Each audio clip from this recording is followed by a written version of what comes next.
Sup, my fellas. Don't forget to leave feedback, and enjoy the story. Humanity finally snatched victory from the abode of evil, pandemonium. They smashed to pieces the 6 great demons who had tried to destroy this world. Even the god of the ruined sea fell, but humanity's triumph came at a high price. Everything had already vanished from the surface of the earth.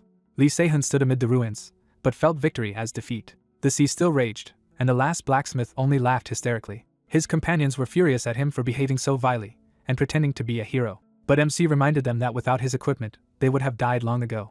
In truth, Lee Se-hun considered them dogs, who did not protect humanity, but followed their own whims, dreaming only of profit. Ultimately, they made the greatest contribution, for they survived until the very end of the carnage. Just before his death, MC decided to squeeze the last drops of mana and use his special skill, Bondsmith, to extract precious ores from the fighters. A final swing of the hammer, a final weapon crafted. And so Lee Se-hun committed suicide, awakening the spiritual form of the equipment. Suddenly, a bright light flashed before his eyes, time rolled back 31 years, and the blacksmith found himself at his entrance exam. He immediately connects the regression to the imagery manifestation he saw before death. He suspects return to origin came from the weapon forged with his own bond stone. When warned to focus or be expelled, he outwardly complies while inwardly confirming what has happened. Touching his hammer, he accepts that he has truly regressed. He asks himself whether earlier knowledge and earlier forging can change everything this time. His answer is that changing everything is not the point. What matters is seizing the chance he has been given right now. A small smile forms as his resolve hardens. He vows that in this life he will protect everything. His first step will be passing the Babel exam. He reminds himself that meeting the 3 dogs again is only the beginning. His focused forging soon catches the attention of the supervising professor. The professor senses something unusual about this candidate. Watching the hammer strikes, he notices a flawless rhythm and resonance. He recognizes the work as astonishingly refined. To him, Se-hun is already displaying top-tier forging skill. The entire workshop begins to notice the candidate working with unnatural composure. As the blade takes shape, onlookers are stunned by the perfection of its finish. Even the proctor is shocked that Se-hun produced something like that. The professor quietly concludes that an extraordinary candidate has appeared. He even thinks Se-hun could pass immediately if he simply submitted the weapon as it is. Instead, Se-hun suddenly shatters the blade, shocking both the proctor and the professor. He admits to himself that he still has far to go, and refuses to show off something he considers trash. As a blacksmith, he cannot tolerate submitting a weapon beneath his standards. The proctor explodes in outrage, but Se-hun calmly asks to remake the assignment. The professor is startled by the request. When the proctor tries to stop him, Se-hun addresses him without backing down. The professor orders the remaining materials to be brought to Se-hun. He points out that no rule was actually broken and pressures the proctor into obeying. The proctor reluctantly rushes to fetch the materials while Se-hun waits in silence. Then the professor approaches Se-hun directly, testing his resolve. He reminds Se-hun that only 40 minutes remain, and Se-hun answers without hesitation. The professor presses him on whether destroying the first weapon was truly the right decision.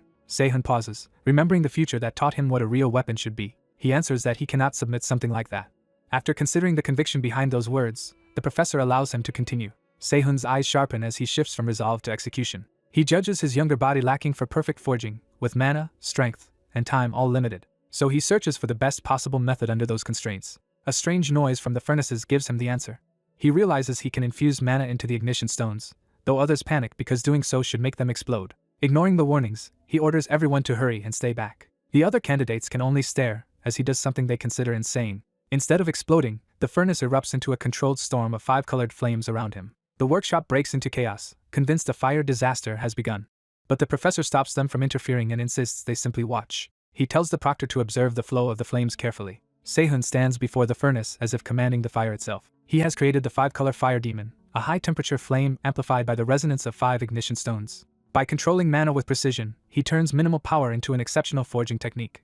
The others are stunned when the furnace remains stable instead of exploding. Then they notice the iron ingot itself changing color inside the flames. The professor understands that Se-hun is using the resonating ignition stones to alter the ingot's properties while boosting the fire. He realizes this will drastically shorten the forging time, though the exam clock is still unforgiving. Even so, he doubts Se-hun can finish in time if this is all he has. Se-hun keeps hammering the transformed ingot despite that doubt. The metal begins to break apart and reform under the force of his strikes. Seeing the change, Se-hun smiles as if the process is finally going his way. He grips the heated metal with tongs and draws it back into the 5-colored fire for the next stage. The reforging truly begins as he feeds the altered blade into the rainbow furnace to create something worthy this time. Lee Se-hun forces himself to keep forging despite his body already nearing its limit. He drives the work forward with brute persistence as the unfinished weapon nears its final stage. When the last protection around him fails, the strain finally starts injuring him directly. Realizing he has exhausted both mana and stamina, he bitterly accepts how weak his current body is and vows to train after the exam. Even so, he refuses to stop and tightens his grip on the task. He decides that finishing the exam matters more than the pain he is enduring. Pushing himself past his physical limit, he lands the decisive final strike. As the remaining time rapidly counts down, he keeps working without hesitation. With only moments left, he completes the last refinement on the blade. At the final second, he halts and presents the finished weapon.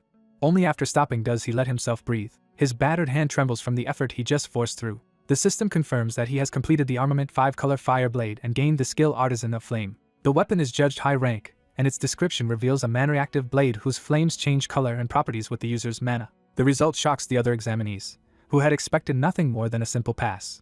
Sehun calmly points out that they should read the full evaluation before judging it. One loudmouthed student erupts at the unexpected result until he is immediately shut down. The outburst collapses into a meek apology. After the exam, Sehun is summoned to Professor Kim In-cheol's office.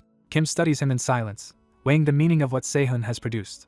He asks directly whether this sword is truly worthy of submission. Sehun answers that it is acceptable for now, but his tone makes clear he still aims higher. Kim notices that dissatisfaction and decides to speak frankly. He warns Sehun that Babel's refining department will not meet his standards and advises him to withdraw. Kim explains that Babel's name is impressive, but its refining department has been failing to produce meaningful results. Sehun is unmoved because this decline is something he already knows. He recalls that Babel's refining department is destined to shut down within 8 years as its standards continue to fall. He also knows that Vulcan Academy will eventually rise to become the world's top school for blacksmiths. So when Kim suggests Vulcan may become the better choice, Sehun cuts him off. He declares that the best school will not be Vulcan, but Babel, because that is where he intends to enroll. Kim is caught off guard by the certainty behind that claim. Instead of dismissing him, he begins to reconsider the boy in front of him. Kim tells him that if he truly means to change Babel, he must first become the department valedictorian, and Sehun answers with absolute confidence. Kim then tests whether Sehun even understands what that title really means at Babel. Sehun accurately explains that the top 2 students in a department face an additional exam to decide the valedictorian candidate. The explanation broadens into Babel's structure, where cadets are divided into 3 major departments. Those departments are combat, support, and technology. Within each department, many specialized majors branch out beneath them. Becoming a department valedictorian means standing above all those majors and being recognized across Babel as elite talent. Kim falls silent, realizing Sehun understands the weight of what he is demanding. He warns him again, this time not as a professor but as an experienced blacksmith. Even if Sehun reaches the top of the department, Kim believes Babel still cannot give him the future he deserves and urges him toward Vulcan instead. He insists that Vulcan is the path best suited for Sehun. Sehun recognizes that Kim is sacrificing his own department's interests out of genuine concern and respects him for it. Still, he rejects the idea that environment alone decides greatness. He states with conviction that Babel itself will soon become the best because he is choosing it. Kim is struck by the audacity of a boy who speaks as if his own rise will transform the institution. What should sound like arrogance instead feels strangely persuasive to him. Accepting that resolve, Kim offers his hand and says he looks forward to working with Sehun. Sehun takes the handshake, sealing their understanding. The system records that a bond with Kim In-cheol has been established at level 1. Sehun immediately uses that new bond to extract something valuable from Kim. A fragment of materialized bond energy forms in his hand. It becomes flame-bearing iron, a high-grade bond ore that stores fire internally despite wood-like properties. Checking his status, Sehun admits that compared with Babel Freshman, his current stats are still miserable. Even so, he accepts those shortcomings as a cheap price for having returned to the past. He reins in his impatience, and reminds himself not to become greedy too soon. His real goal remains the future war against the monsters of Pandemonium. Back in his room, the city outside is quiet while he plans his next move. He studies the newly extracted bond ore and considers how useful it might become. He judges the ore decent, though smaller than he would like. He reflects that bond extraction turns relationships into otherwise non-existent ores. The problem is that his bond level is still too low to draw out much from anyone yet. His thoughts return to Pandemonium, the force that will one day threaten the entire planet. He remembers that humanity's destruction by the 6 great demon gods was not an accident but their deliberate design. To stop that future, he decides he cannot afford sentimentality and must first secure tools or skills that preserve crucial memories. With Babel enrollment settled, he marks the first step of his larger plan as complete. As he considers the next step, the system suddenly reacts. A new notification catches him completely off guard. His bond level with himself reaches level 1, unlocking the skill bond imprint. 1 week later, Sehun arrives at Babel Academy for the additional exam. He gets lost on the way and grumbles his way through the halls until he finally finds the right room. He reaches refining room 3 just in time. As he enters, someone formally calls him by name before he can even finish greeting the room. Inside, he finds the exam already assembled and realizes the atmosphere is more serious than expected. One of the waiting cadets immediately needles him for looking too relaxed. That speaker is revealed to be Hans Barmet, the vice dean of Borsippa's son. Kim notes that the exam has not started yet, but the vice dean makes clear that the issue is Sehun's attitude, not his timing. He decides Sehun needs a warning before the exam begins. Sehun realizes that Kim's department is not only struggling academically but also politically isolated from the higher-ups. That makes Kim's earlier recommendation to leave Babel make even more sense. Sehun studies Hans and senses hostility before a word is even exchanged. Hans returns the look with open contempt. Sehun stays outwardly calm while measuring his opponent. He greets Hans politely, which only throws the other boy off for a moment. Privately, Sehun is amused by how absurdly arrogant Hans already is. Another presence enters, and the room's tension shifts immediately. Sehun and Hans both turn toward the newcomer. The vice dean addresses the arrival as dean, confirming someone even more important has come. Sehun is stunned when he recognizes who it is. The sight triggers a memory of a woman sitting alone in a ruined, rain-soaked future. The present reveals her as Dean Ryu Unha of Babel's Borsippa department. Sehun can barely hide his shock at seeing her here. He remembers her future identity as the S-rank hero weapon eater, a monster of a fighter who grows stronger by devouring armaments. Before his regression, she had only been one of his long-term customers, not someone this close to him. That memory deepens into a ruined future where she was left battered and alone. He recalls her bitter regret over having consumed one of his armaments. In that memory, she had looked up to find him standing before her in the rain. She had been too broken even to meet his eyes properly. He had faced her with grim resolve rather than blame. The memory lingers as the two of them stood amid devastation. Her weak recognition of him pulls Sehun back to the present. He snaps out of the memory when his name is called. Dean Ryu begins the formal explanation of the exam. Kim states that the total exam time will be 90 minutes. Within that time, the two candidates must create an armament that can pair with the sword from the previous exam. There is one major restriction that changes the entire challenge. They are forbidden from ordinary forging and may use only alchemy smithing. Kim then presents the available ores for the test. The candidates are told they may freely choose from any of the materials provided. Their creations will be judged by Dean Ryu Unha and Vice Dean Barmet, so the exam is both technical and political. With the rules set, Kim officially starts the test. Hans and Sehun immediately lock into a silent rivalry as the exam begins. Sehun prepares himself and quickly starts analyzing the constraints of alchemy smithing. He knows he must create resonance using only pure mana so the elemental mana in the materials does not run wild. Before he can act, Hans mocks him for hesitating in front of the ores. Sehun dryly asks whether that insult could possibly have been aimed at anyone else. Hans is called to order by his father before the exchange can escalate. Michael Barmet warns him to stop making comments unrelated to the exam. Hans backs down, and Sehun suddenly realizes the judge is literally his opponent's father. The family resemblance between Michael and Hans makes the situation painfully obvious. Sehun concludes that Hans has already figured out he knows the truth. Hans smugly confirms that he is fully aware of the advantage his lineage gives him. He contrasts Sehun's poor background and low mana with his own prestigious family and overwhelming mana reserves. As he selects high-grade blue ores, Hans becomes convinced the result is already decided. He believes victory is guaranteed before the real contest has even begun. The judges identify his choices as lazurite and Hainam jade, both rich in mana and aligned with water. Kim points out that water-attributed mana is normally difficult to smith because it reacts poorly with fire. Michael dismisses that concern, insisting modern alchemy smithing has already overcome such limitations. Kim counters that even with those advances, synthesis speed still depends heavily on the caster and ore, and in this setup 30 minutes is the key threshold. Michael's expression shifts as he realizes what Hans is about to demonstrate. He reveals that Hans can synthesize any ore within 30 minutes. When Hans begins resonance synthesis on the spot, Kim is stunned because that level far exceeds ordinary entrance. The feat proves Hans is operating above second-year standards, making the exam's bias impossible to ignore. Kim immediately understands that the chosen format was designed to favor Hans from the start. He inwardly curses Michael for rigging the contest through the exam conditions. At the same time, Dean Ryu quietly finishes her own assessment of the situation. Sehun finally makes his move by selecting Hydrate and Crimson Firestone instead. The judges are startled because he has chosen an even more volatile combination. Michael notes that Sehun has picked fire-attributed counterparts to Hans's high-mana ores and assumes it is reckless pride.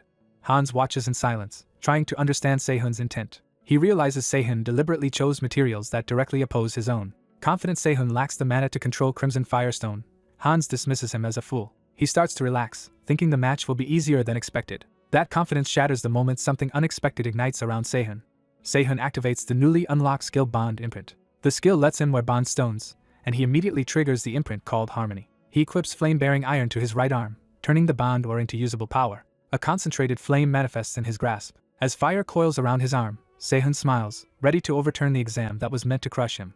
As the exam continues, the blonde student realizes his rival is resorting to an unconventional shortcut. Lee Sehun begins forcing fire mana directly through the materials instead of following the standard process. With a confident grin, he drives the fire attribute into the ore and weapon parts at once. The heated minerals start resonating under his control as he pushes the synthesis faster. He commits fully to the risky method, convinced he can finish before anyone stops him.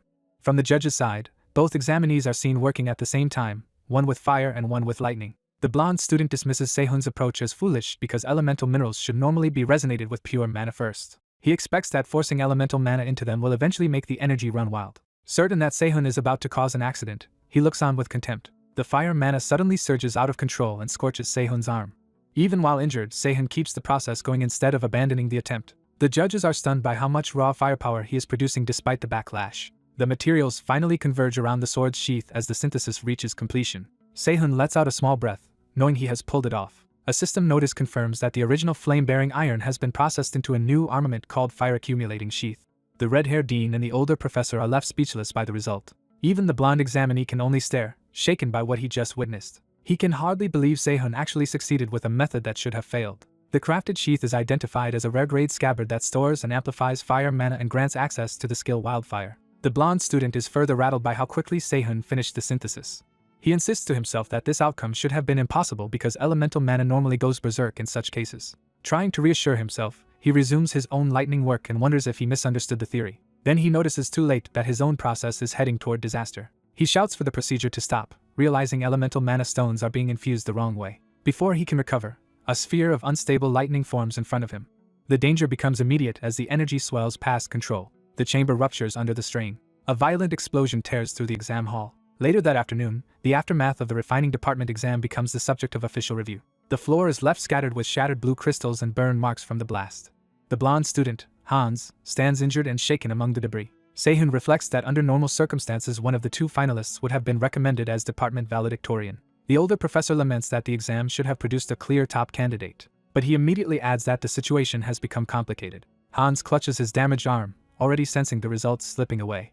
The professor notes, bitterly, that the contest may now end in a forfeit instead of a proper decision. Another examiner prepares to make the ruling official. Because a student was injured during the exam, one side argues that the test should be voided and rescheduled. The older professor rejects that idea, blaming the accident on Hans's own carelessness and insisting the completed exam still stands. Sehun's blonde rival tries to turn the discussion moral by accusing Professor Kim of caring more about results than student safety. Professor Kim remains unmoved by the attempt to shift blame. The blonde professor rises and points out that the fastest officially recognized residence time in academia is 5 minutes. He uses that record to frame Sehun's feat as suspicious rather than impressive. He argues that a freshman who had only just awakened mana could not possibly activate it and achieve resonance almost simultaneously. Sehun finally answers by explaining that alchemy smithing was created for forging armaments with mana alone when ordinary smithing was impossible.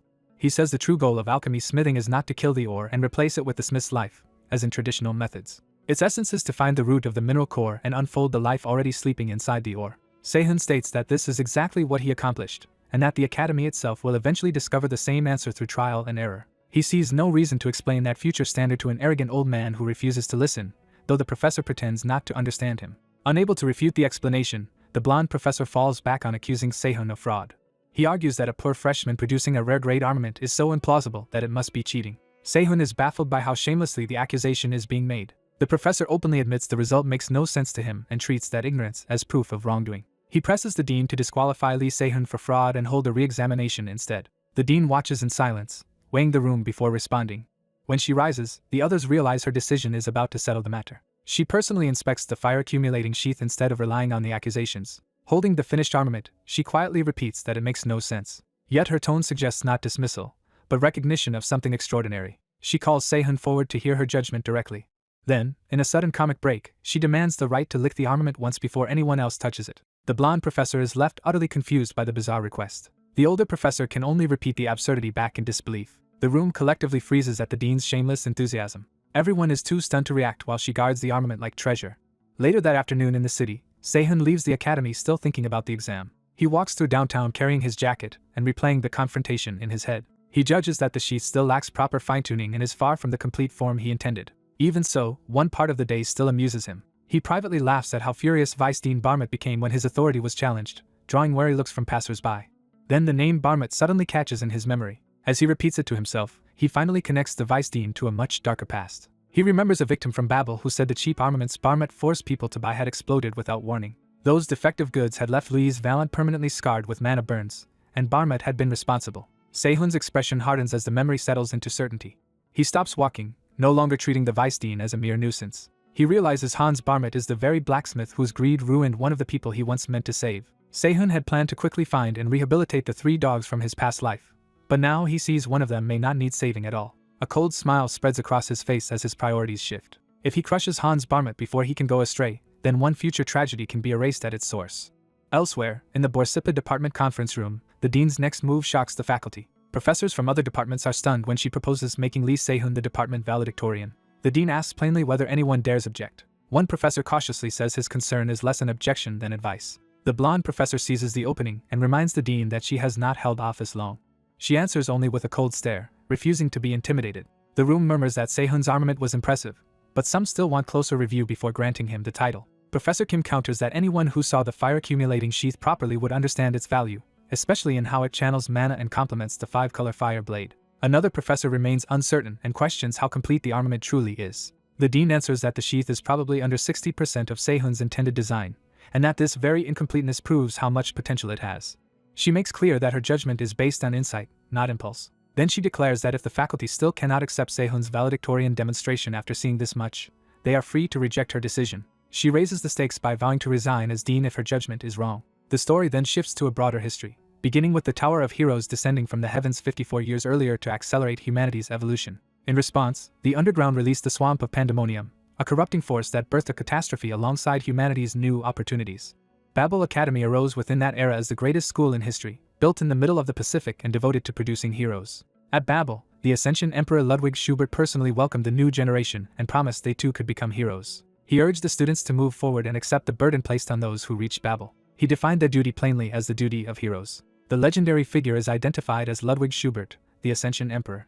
Watching him in memory, Se-hun reflects that Ludwig appears kind, even if he was never entirely a good old man. The ceremony proceeds to the valedictorian demonstrations for the year's top entrants. The department valedictorians are called to the stage to display their abilities. Se-hun thinks about how Academy honors once inflated so many egos in his previous life, and begins to understand why. The demonstrations begin with the combat department. Seeing the atmosphere and prestige around the event, Se-hun realizes how much pressure it places on whoever performs next. The announcer dramatically introduces the item for the first demonstration. A humanoid golem powers on with a red sensor glare. It is revealed to be Automaton Model 9 from the Marionette Factory, a combat golem strong enough to spar with a C-rank hero. Se-hun immediately wonders whether a machine like that fights with martial arts rather than weapons. The announcer names the combat department's representative as Jake Myers. Jake Myers, valedictorian of Kharkov, steps forward with easy confidence. He takes his place in the arena opposite the automaton as the crowd watches. Se-hun recognizes Jake as the third son of the Myers family, a swordsman lineage, and recalls hearing that he preferred martial arts instead. Jake settles into a fighting stance, ready to prove that rumor true.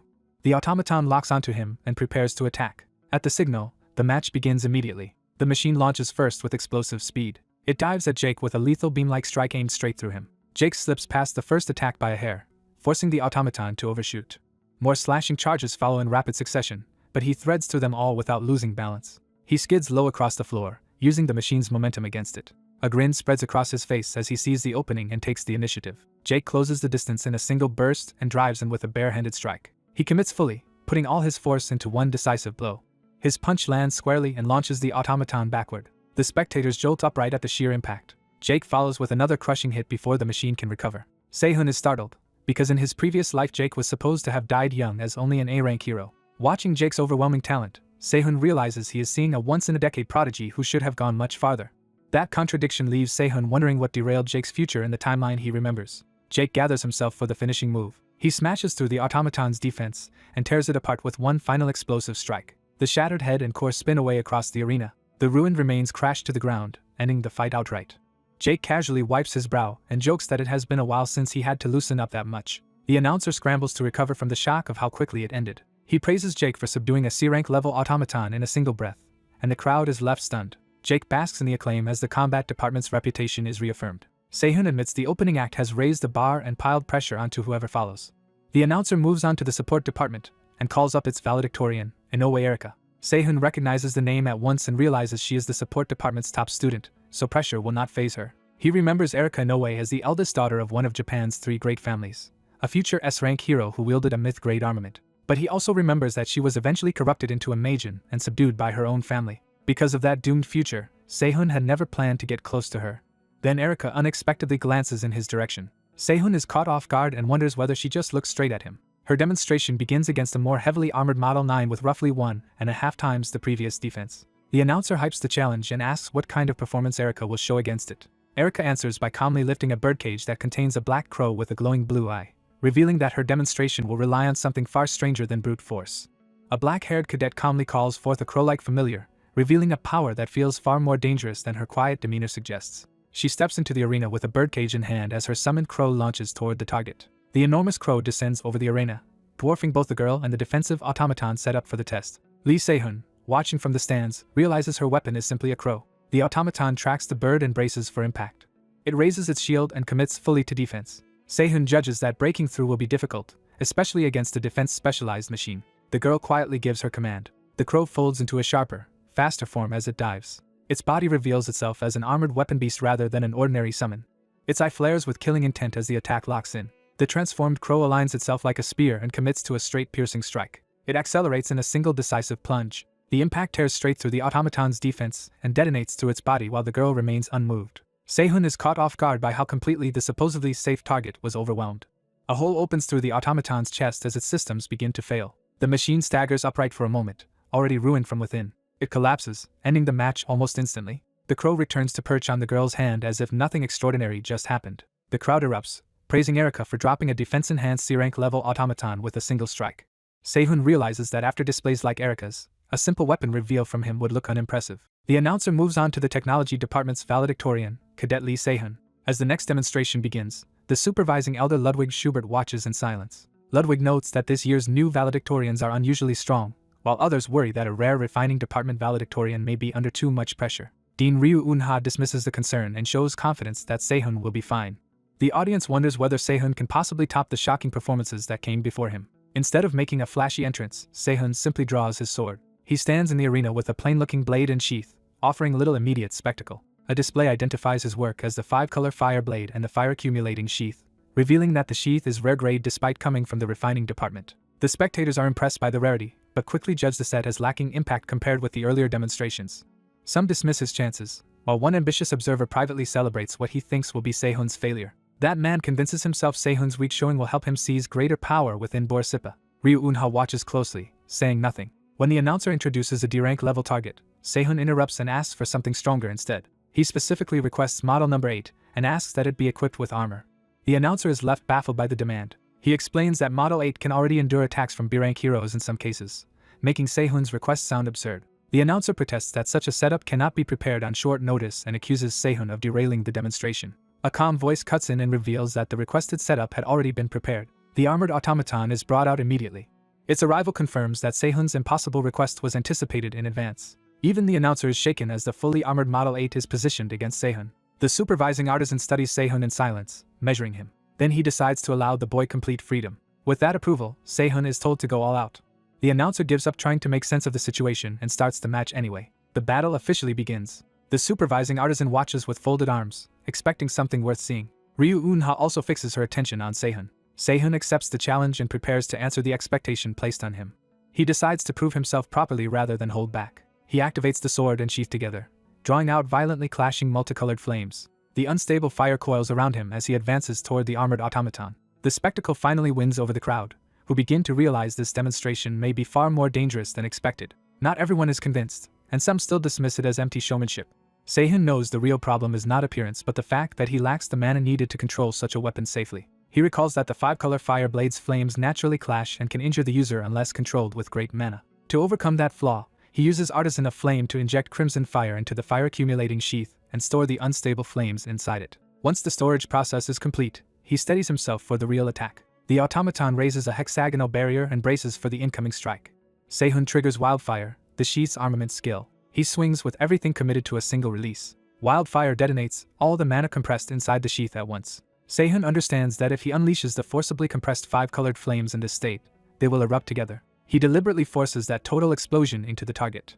The spectators are left speechless by the scale of the blast. Even the announcer can only stare, unable to understand what Se-hun just did. When the smoke clears, Se-hun walks forward through the aftermath still standing. He quietly resheathes his blade, signaling that the fight is already over. Only then does he let himself breathe, relieved that he survived his own technique. Looking at the massive trench carved across the arena, he worries he may have gone too far. The announcer finally finds his voice again. The damage is so severe that repair crews are summoned at once, and the valedictorian demonstration midterm is brought to an abrupt end. Later, Ryu Eun-ha heads to meet Se-hun in private. She finds him waiting tensely, expecting trouble. When she arrives, she apologizes for being late because she was helping deal with the ruined arena. Se-hun immediately apologizes instead, assuming he has been called in to answer for the destruction. Ryu Eun-ha is confused that he thinks this is about punishment. He awkwardly asks whether she summoned him just to scold him. She denies that and tries to explain her real reason for calling him. Before she can say it properly, her composure slips and her hunger-like fixation surfaces. Sehun can only stare as she seems to growl at him. Embarrassed, she forces herself to recover and restate her intent. She offers to pay 10 times market price. What she actually wants is to buy the 5-color fire blade and fire-accumulating sheath from him. Sehun is stunned, and at that moment his system announces that a bond has been established with Ryu Unha. As she praises the armaments, the system confirms both the new bond and that her bond with him has already reached level 1. Sehun is shocked that the bond formed so quickly, far earlier than he remembers from before his regression. He thanks her outwardly while inwardly recognizing this as a valuable opportunity. He secretly activates bond extraction through physical contact. Blue energy surges between them as he extracts something directly from Ryu Unha's bond. The result is gluttony iron, a supreme-grade high-level bond material that devours iron to generate heat and create mineral blood. Ryu Unha, still focused on the sale, asks whether he is agreeing to sell. Before he can answer properly, a call from Kim In-cheol interrupts with urgent news from the academy head. The supervising artisan arrives in person to say the academy head will begin the presentation ceremony immediately. Ryu Unha asks to take Sehun with her. Permission is granted without resistance. Sehun leaves politely, promising to meet her again later. Left alone, Ryu Unha is frustrated that the conversation ended before she secured the weapons. The story shifts to the heart of Babel Academy, the old main building known as Marduk Mansion. Sehun is led through its grand halls toward the academy head. On the way, he is warned to show proper respect because the academy head has already been lenient about the arena incident. He is reminded that the man he is about to meet stands on an entirely different level from ordinary people. Sehun answers calmly, showing no fear. From behind a great desk, the academy head acknowledges him. He is introduced as Ludwig, the Ascension Emperor and head of the academy. Sehun remembers that before the regression Ludwig died alone fighting one of the 6 great demon gods, making him one of humanity's greatest heroes. That memory hardens Sehun's respect for the man before him. Ludwig says the armaments Sehun displayed today were all intriguing. He admits there were some regrets in the demonstration, but says his expectations for Sehun remain high. Sehun immediately understands the criticism. He should have destroyed those weapons rather than let others covet them. Instead of dwelling on that, Ludwig decides to reward Sehun's talent and effort with 2 prizes. He tells Sehun to ask for what he needs. Sehun requests rewards that will increase both his mana and his memory capacity. Ludwig responds by summoning suitable items himself.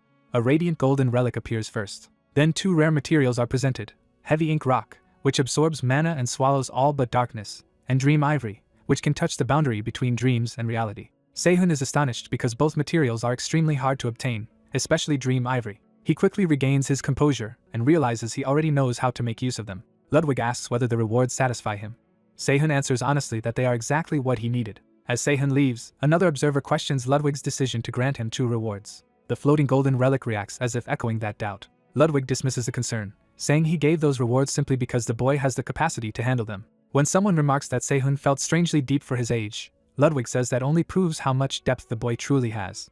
He adds one more thought, implying there is still something about Sehun even he cannot fully read. Ludwig concludes that Sehun possesses a depth beyond even his own understanding. The next day begins under a bright sky at the academy. Sehun enters class while the other cadets settle in. Nearby, Hans casually tells a blonde upperclassman that he already has lunch plans with Senior Howard. That revelation shocks the others because Howard is the 3rd-year valedictorian of Borsippa. Hans proudly explains that their families are close and that Howard has agreed to advise him on academy life. Sehun arrives at the doorway just as the conversation is turning into bragging. His gaze sharpens at once. The room falls silent as his presence cuts through the chatter. For a brief moment, his eyes become unnervingly intense. The blonde cadet is rattled by that look and instinctively recoils. Sehun notices the reaction and decides the boy has understood his place for now. The blonde cadet swallows his resentment and keeps his anger to himself. Before anything can escalate, the instructor enters and orders everyone to sit. Kim In-cheol takes the podium and begins the first class. He announces that instead of ordinary introductions, the first lesson will begin with a practical demonstration. He presents a special material called projection alloy. He explains that it is dozens of times more mana-sensitive than common ore and reacts directly to mana input. By channeling mana into it, he instantly shapes it into the armament he imagines. Sehun recognizes the feat as proof that Kim In-cheol truly deserves his place among the world's top artisans. At the same time, Sehun senses that Kim In-cheol is no ordinary instructor but someone genuinely formidable. Kim explains that projection alloy is too sensitive for practical combat use, but it reflects unconscious traits back at its user. Because of that property, the armaments made from it are called alter egos, and the refining department's self-introduction assignment will be to create one. The class is told their alter egos will be exhibited in the main building for a week, turning the assignment into a public test of who they really are. As Babel flaunts the value of its projection alloys, Lee Sehun privately notes that the academy is making a grand spectacle of itself. A blonde cadet begins to object, only for the mood to shift before he can finish. Lee realizes the truly important talent has not even been acknowledged yet. When his name is finally called, he rises at once. Seeing his own introduction, Lee decides there is no longer any reason to keep his ability hidden. He commits to revealing what he can really do. He even considers whether to unleash everything at full strength. That thought carries him toward a far larger stage than this ceremony. At the weapon display, the crowd is clearly thicker because of Lee Se-hun. Some students still dismiss the hype, insisting a freshman cannot be that exceptional. Their skepticism falters when something unexpected draws their attention. Babel announces that Lee's weapon absorbed 19 nearby projection alloys during production, and instead of correcting the anomaly, the Academy displays it as proof of his aptitude. Many students try to explain the result away as a skill effect or institutional favoritism. Erica is not convinced by those excuses. A blonde student beside her agrees that Lee's potential is being underestimated. The display itself suggests that even the available alloys were insufficient to express Lee Se-hun's full capacity. Elsewhere, Lee pushes himself through brutal smithing work. Even he feels the strain of what he is attempting. An assistant checks the timing of his work, startled by the precision. Up to that point, Lee has been operating with virtually no timing error at all.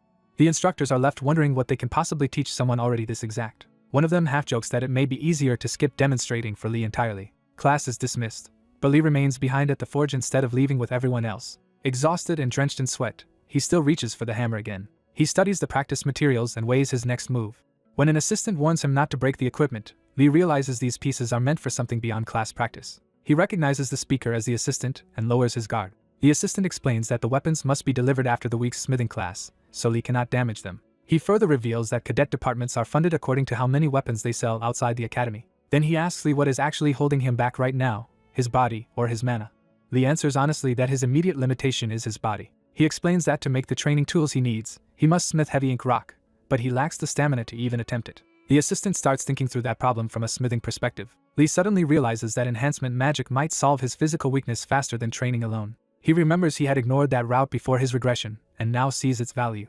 Because he has returned to a weaker body, he concludes he could smith heavy ink rock while under a buff instead. Grateful for the insight, Lee thanks the assistant and receives a casual dismissal in return. Before leaving, Lee notices the assistant's forging technique. He bluntly points out that the assistant is wasting mana and should reduce it to about 70% while concentrating the strike on a single point. Lee walks off as if the advice were obvious.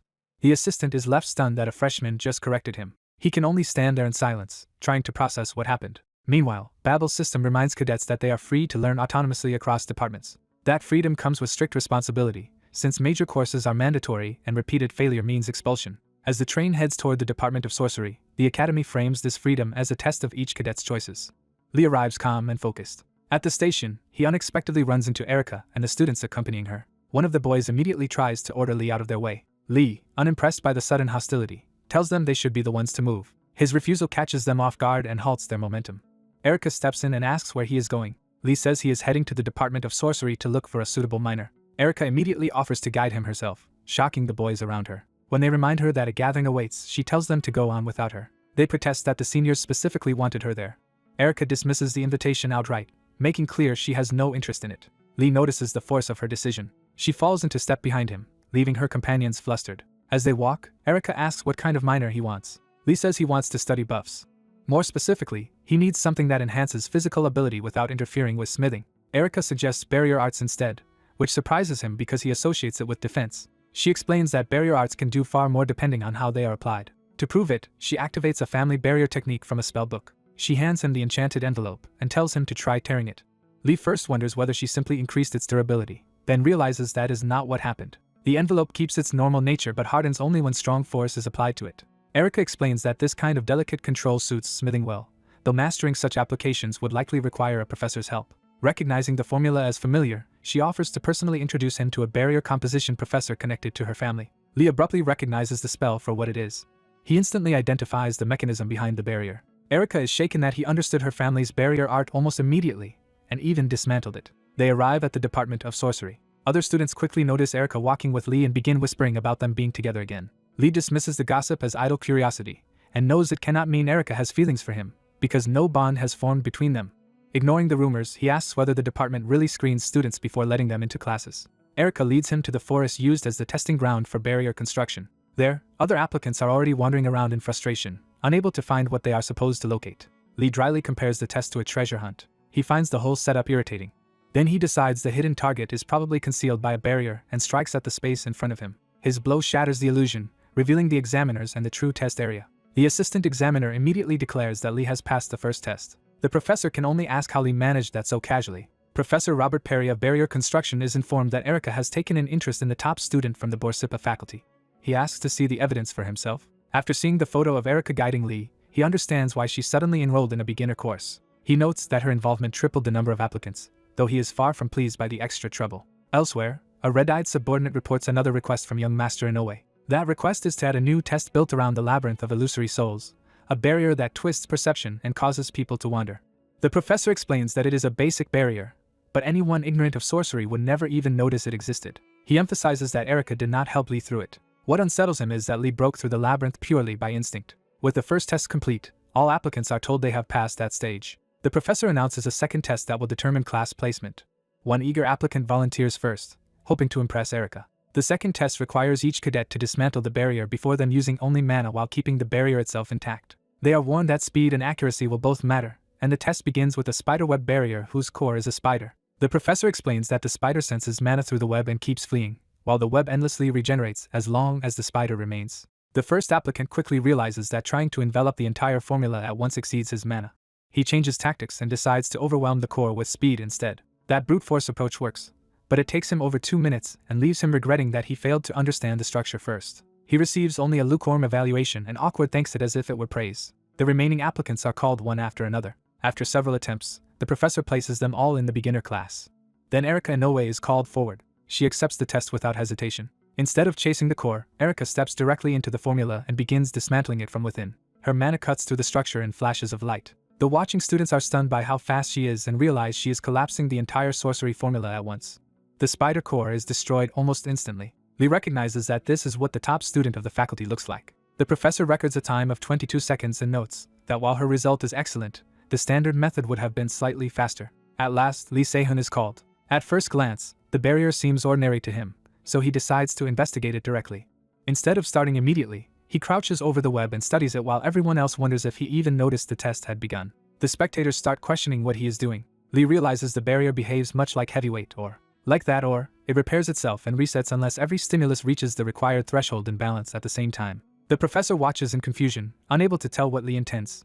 When he starts to interfere, Erica stops him and insists that Lee should be left alone. The professor reluctantly backs off. Lee follows the analogy further and wonders whether he can preserve and redirect the accumulated stimuli the way he would in heavyweight or refining. He channels fire through the web and detonates the core with a new formula of his own. The barrier collapses, leaving the examiners and applicants staring at the scorched aftermath.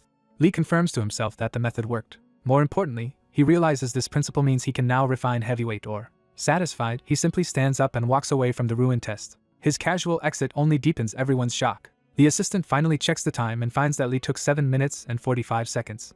The professor dismisses the time as irrelevant, because Lee only needed that long to understand the barrier once, and would destroy the same one in seconds next time. What truly matters is that Lee did not merely break the barrier, he created a new formula specifically to destroy the original sorcery formula. Erica silently reassesses him. She realizes that if Lee combined sorcery with his smithing talent, the items he could create would be terrifying. Soon after, Babel administration receives Lee Se-hun's application to attempt intermediate smithing with hero-grade materials and asks for supervisors under workshop's safety rules. An administrator idly wonders how many volunteers will respond this time. The answer comes immediately as messages flood in from professors eager to oversee Lee's case. Notably, none of the people aligned with Vice Dean Michael respond, reinforcing rumors that his faction is still bitter after his son lost first place. The administrator prepares to choose among the volunteers. Then a new message changes everything. The dean herself announces that she will personally oversee Lee Se-hun's intermediate smithing. Later, while Lee is working in the forge, he is surprised to hear someone address him directly. The dean arrives in person and explains that she has come to verify his skills herself. Realizing the stakes, Lee resolves to produce a result worthy of her attention. He begins heavy ink rock smithing by choosing the most demanding possible route. That route is the dark curtain process, the hardest method for handling heavy ink rock. The process starts by placing the heavy ink rock in complete darkness. Then, using only mana, the smith must separate the impurities from the rock after it has spread like liquid, shrinking its size while increasing its purity. The dean knows this is effectively reconstructing matter itself, and that it is far easier to describe than to perform. As she watches him begin, even the dean is visibly startled by what Lee is attempting. He decides he can only reduce the material to a quarter of its original intensity, because weakening it any further would ruin the result. With that limit set, he begins the second stage of the forging process. He channels mana into crimson flames to refine the fire itself. The workshop erupts with controlled heat as he forces the flames into obedience under his hands. He explains that he is filtering the crimson flames so that only the suitable fire remains.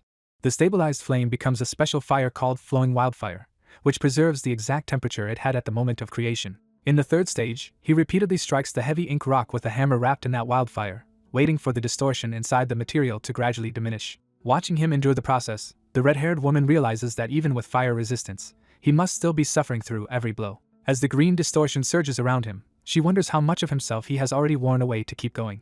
Outside, the strange energy draws silent attention from people across the academy grounds. Back inside, the woman can only cover her mouth and watch in tense silence. Hours pass, and she remains beside him through the night. After 4 relentless hours of smithing, his arm is trembling from exhaustion. At last the heavy ink rock reaches its limit, and its properties begin to change as it fully absorbs the flame. When the distortion finally stops, he knows the processing stage is complete.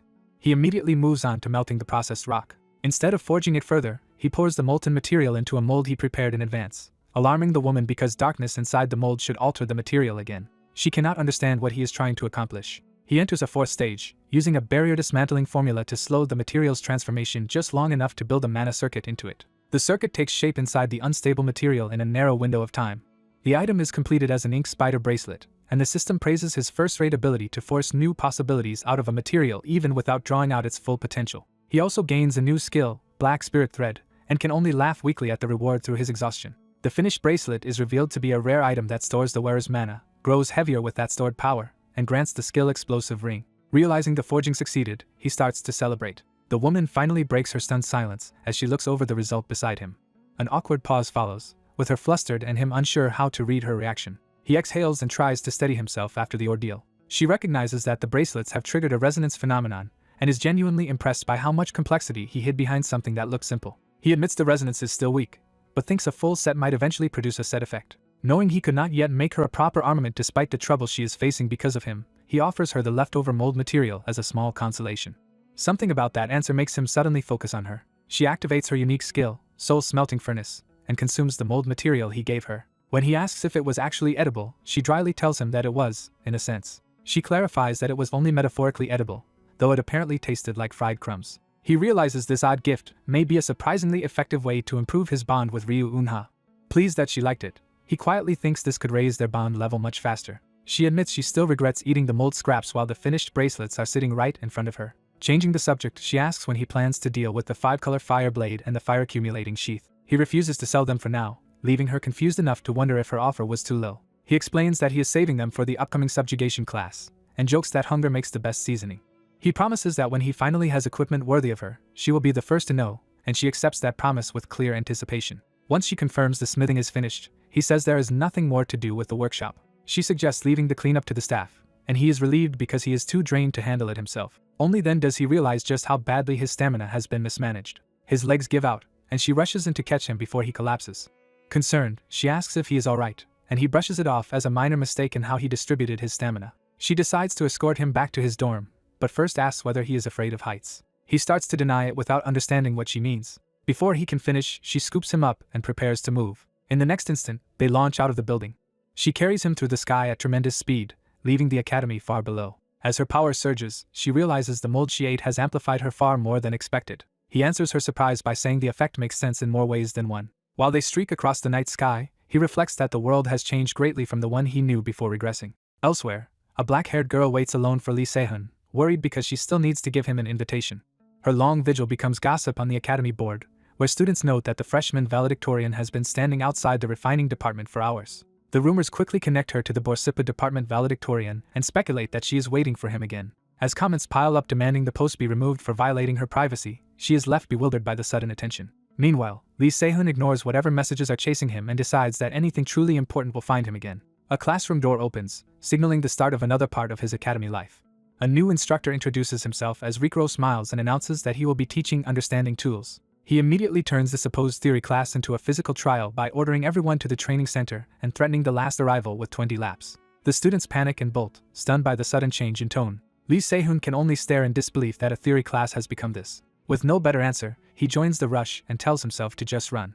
He struggles to keep up as the others pull ahead. By the time he reaches the arena, the penalty is already waiting for him. Accepting the punishment, he starts the 20 laps without complaint. As he runs, others dismiss him as physically bottom tier and even question whether he properly completed the intermediate smithing course. When the instructor finally gathers everyone, the real lesson begins. Rikros explains that understanding tools used to be a class about armament structure, but recent events have forced the curriculum to change. He reveals that blacksmiths who create hero-grade or higher fire blades are being hunted by a group known as the Flame Blade Hunters. Lee Se-hun recognizes the case as one that remained unsolved even before his regression, and concludes that in the end a blacksmith's own body is the last line of defense. Ricros confirms that this class will now teach both tool knowledge and the techniques needed to protect oneself. The day's subject is swords, and Lee Se-hun realizes he has to be more careful from now on. As he keeps moving, he decides that the first thing he must improve is his stamina. He tests the ink spider bracelet while running and confirms that its gravity-based explosive ring is genuinely useful. Seeing his stats rise across the board, he vows to make this body truly usable before the end of his first year. Ricros suddenly calls him over and orders him to stop running. Instead of merely obeying, Lee Se-hun activates explosive ring. The instructor notes that he is in better shape than expected. Ricros hands him a sword and decides to test whether swordsmanship suits him. Lee Se-hun knows the bracelet's weight will hinder his movement, but he still prepares to fight. Facing the instructor, he considers using the rough sword technique he picked up elsewhere. He attacks first, driving in with a direct downward strike. The watching students think he looks slow from exhaustion, though they admit his form is not bad. Ricros sees something deeper, recognizing that Lee Se-hun's blade already understands the path it should take. That realization makes the instructor take the exchange seriously. He judges the attack too hasty and thinks the flaw should be corrected before anything else. Lee Se-hun suddenly senses a dangerous shift in the exchange. For an instant, Ricros is shaken by the pressure coming from the cadet in front of him. In that moment, Lee Se-hun's strike seems to cut through the instructor in his mind before the real clash even resolves. The shock of that imagined outcome leaves Ricros visibly rattled. When the blades meet for real, the instructor is still unsettled by what he felt. He cannot believe he momentarily feared a technical cadet, and wonders if fatigue is making him hallucinate. Trying to regain control, he asks who taught Lee Se-hun that swordsmanship. Lee Se-hun hesitates, because the answer is not simple. He remembers that the technique came from a shabby drunk who claimed to have invented it in 10 minutes. That man had laughed off repayment, and treated the whole thing like a casual favor. When pressed for money, he had instead forced the technique on Lee Se-hun as payment, and refused to let him leave without taking it. So Lee Se-hun awkwardly downplays it as something he pieced together from watching recordings of heroes' battles. Ricros repeats the word swordsmanship as if testing whether that explanation can possibly be true. Later that afternoon, Lee Se-hun follows a recommendation letter to another instructor at a car cuff for body control training. He arrives with no idea what kind of person he is about to meet. He finds a furious man kicking a blonde student while shouting that he has nothing left to teach him. The man is revealed to be the retired S-class hero sword breaker Ma Guangsu. Lee Se-hun is stunned that the washed-up gambler and drunk he once knew is actually a professor. He introduces himself as a refining freshman and presents Ricros' recommendation. Ma Guangsu is surprised that Ricros sent him someone, while the blonde student points out that Lee Se-hun is this year's Borsippa valedictorian. Even so, Ma Guangsu dismisses Lee Se-hun as painfully ordinary at first glance. He asks the blonde student whether he really wants to learn from him that badly, and the answer is an immediate yes. Ma Guangsu then sets a condition for accepting him. He must beat that blonde student. The test is a single match, with victory going to whoever lands the first valid hit. With the terms set, Ma Guangsu gives the signal to begin. The blonde valedictorian charges at once, confident in overwhelming Lee Se-hun. Lee Se-hun lowers himself and loosens his body instead of meeting force with force. Watching closely, Ma Guangsu realizes Lee Se-hun is using relaxation to maximize flexibility by stripping unnecessary tension from his body. He immediately identifies the proper answer to that kind of movement: grappling, not striking. Annoyed, he mutters that this kind of clever prodigy style is exactly what he hates. Before the blonde student can settle the exchange cleanly, Lee Se-hun slips inside his line. He crashes into the blonde student's center and turns the clash into close-quarters control. Even Lee Se-hun is startled by the raw force behind the other student's body. The blonde student tries to reverse the position and slam him down. At the critical instant, Lee Se-hun triggers explosive ring. The bracelet releases a burst of gravity manipulation around his arm. That sudden shift breaks the blonde student's balance and drives him hard into the floor instead. Lee Se-hun hits the ground too and can only groan from the impact. The blonde student lies stunned, unable to recover in time. Blood at his mouth confirms the match ended decisively. Lee Se-hun, battered but satisfied, notes that he was just a little faster. As the blonde student kneels in shock, Ma Guangsu stares at Lee Se-hun and fixates on the attack he used earlier against Ricros. He abruptly orders everyone else out, reminding them that he only promised to teach Lee Se-hun if he won. Lee Se-hun immediately presses the point, arguing that if the blonde student lost to him, then perhaps the professor should be teaching that student instead. Ma Guangsu cruelly remarks that in a car cuff valedictorian losing to a Borsippa cadet sounds pathetic, humiliating the blonde student on the spot. Then, deciding the boy still has some use, he agrees to make the half-wit competent enough to justify keeping him around.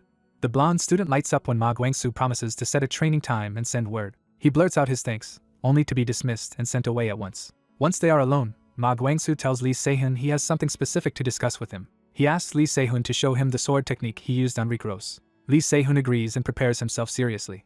He launches the same killing stroke again with full intent. Ma Guangsu intercepts it effortlessly, stopping the attack before it can fully form. Pinned in place, Lee Se-hun realizes the technique is a first-sight kill that only works once. Ma Guangsu judges the idea sound but the execution crude, and points out that any swordsmanship that becomes a weakness after the first use is fundamentally flawed. He says that if anyone had been teaching this as a proper technique, he would have broken their limbs, leaving Lee Se-hun to quietly hide the truth.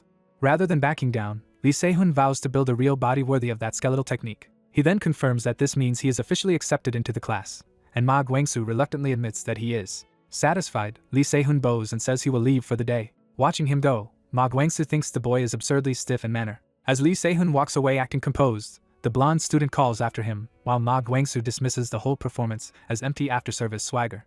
As he is about to leave, a blonde classmate stops him with something important. The classmate hands him a sealed invitation he had been saving for him. He learns it is an invitation to noblesse, a gathering place for cadets from prestigious families, and realizes Erica may have intended to give him the same thing. The blonde cadet urges him to treat it as a useful opportunity, but he hesitates to accept such a weighty favor. The blonde cadet insists this is only fair repayment for helping him get into the class. He accepts the gesture with simple gratitude. As he walks away, he reviews his plans and decides he still wants a minor on the Borsipa side in addition to barrier composition and body control. Enchanting rises to the top of his list as he considers curse work, alchemy, and related fields. Before he can continue that thought, someone abruptly grabs his attention. He instantly sharpens his focus toward the interruption. A red-haired senior fixates on the bracelet he is wearing and immediately asks if he made it himself. He teases her by refusing to confirm it outright. That answer sends Leah Claudel into a frenzy, and his system quietly establishes a bond with her. He recognizes her as the legendary enchanting genius who revolutionized the field by raising an armament to full grades. Her reputation is so overwhelming that even rare-grade heavy ink rock is treated as trivial in her hands. Leah studies his bracelet like a masterpiece and starts mentally rewriting it with better formulas. While he watches her spiral deeper into obsession, she anxiously asks whether the armament itself is somehow flawed. She blurts out that the opposite is true. The compatibility is absurdly high, giving her too many possible enchantment paths to choose from. He calmly concludes that if her only problem is having too many good options, then there is no real problem. When she looks up in confusion, he tells her there is still one more thing she should consider. He adds that the bracelet also has a resonance phenomenon, which completely changes how it should be enchanted. That insight leaves Leah stunned enough to ask what kind of person he really is, and he introduces himself as Lee Se-hun, the first-year valedictorian of the Borsipa refining department. Leah is amazed that someone that accomplished is only a freshman and introduces herself as a third year in the enchantment department. Their conversation is cut off when a stern cadet arrives and demands that he follow him. Leah immediately recognizes the newcomer as one of Erica's people and protests that she was speaking with Se-hun first. The man insists he only wants a quiet private word, but Se-hun refuses to leave and tells him to speak openly. The cadet demands that Se-hun apologize to Erica for publicly tearing up her invitation. Se-hun answers that Erica herself told him to destroy it. The man admits that might have been true, but says the real issue is that Se-hun accepted an invitation from Myers instead. Se-hun immediately guesses Erica sent him to interfere. The cadet denies acting under orders, though even Leah does not believe him. Leah openly mocks the lie. She reminds him that everyone knows he serves Erica's young master, exposing his supposed independence as nonsense. Humiliated, the cadet lashes out and tries to crush Se-hun with force while belittling him as a washed-up nobody. Se-hun remains unmoved as the man warns that Babel is full of people far above him.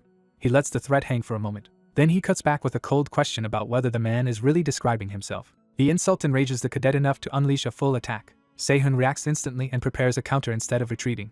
Illusory beasts descend on them, but he raises his hand without panic.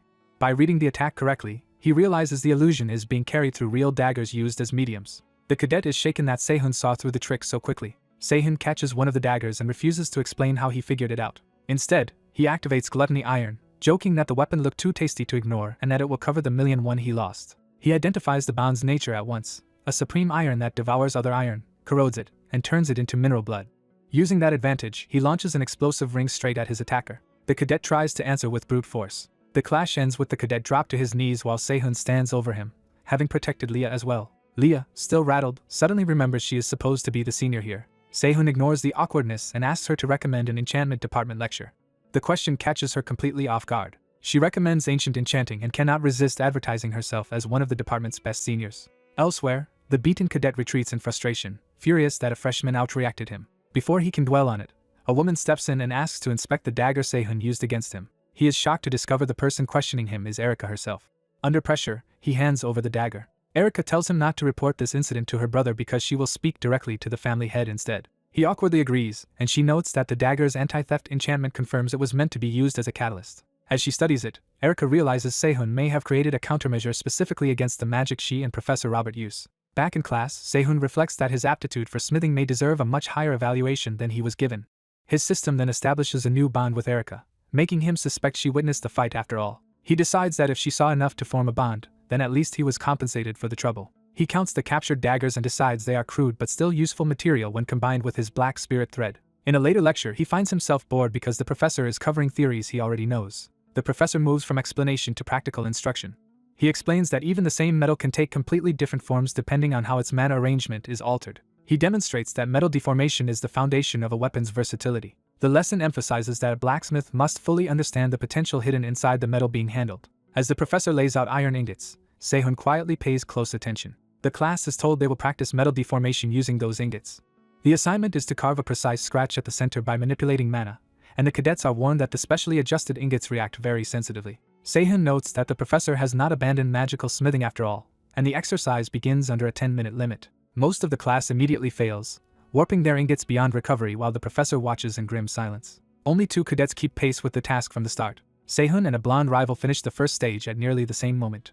The professor advances only those 2 to the next phase. He projects a more complex arrangement for them to copy as the next test. The blonde cadet becomes convinced he can finally beat Sehun because their speed and completeness look similar. The professor reveals an even more complicated arrangement. The blonde cadet rushes to perfect it before Sehun can respond.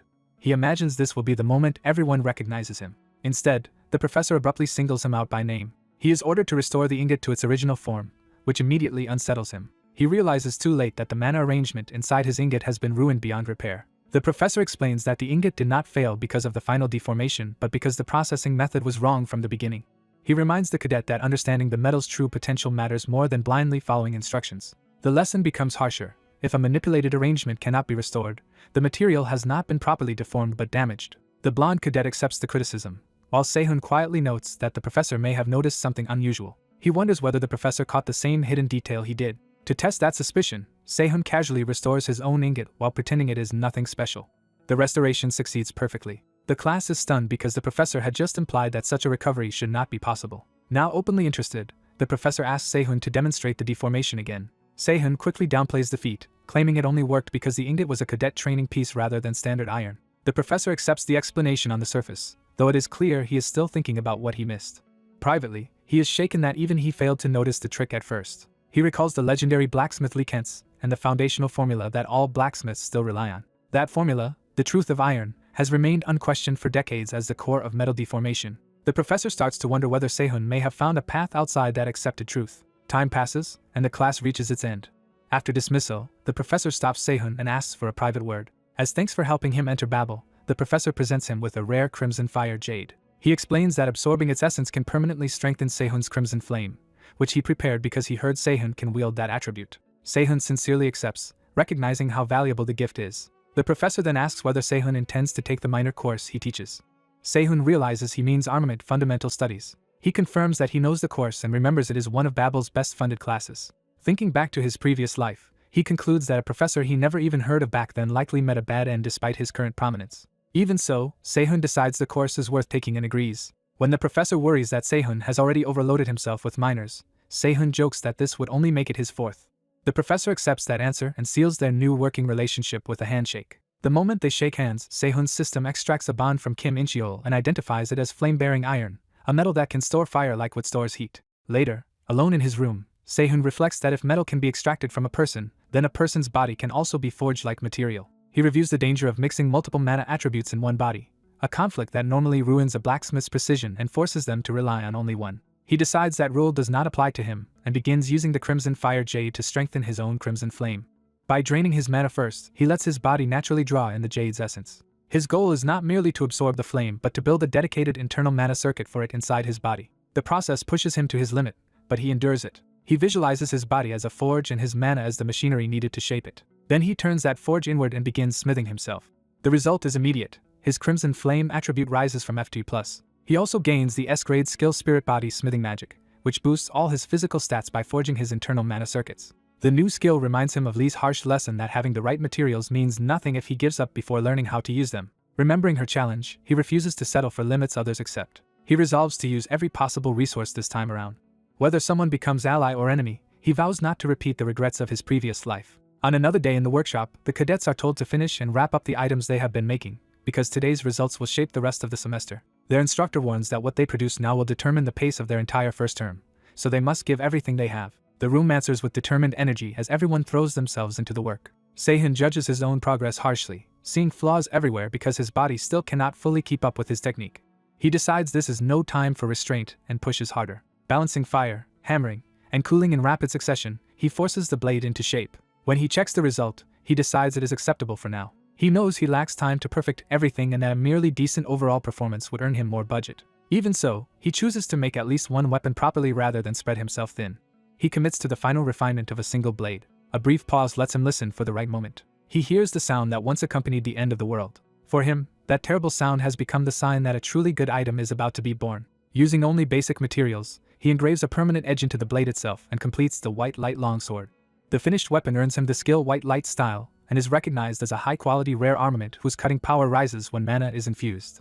Even after creating it, he still judges the sword as merely decent because it was made from ordinary iron. Still, he can feel a faint return of the blacksmithing mastery he possessed before regression. Around him, other cadets despair over their own crude results, making his success stand out even more. The next morning, he meets Leah again after she agrees to show him her enchanting.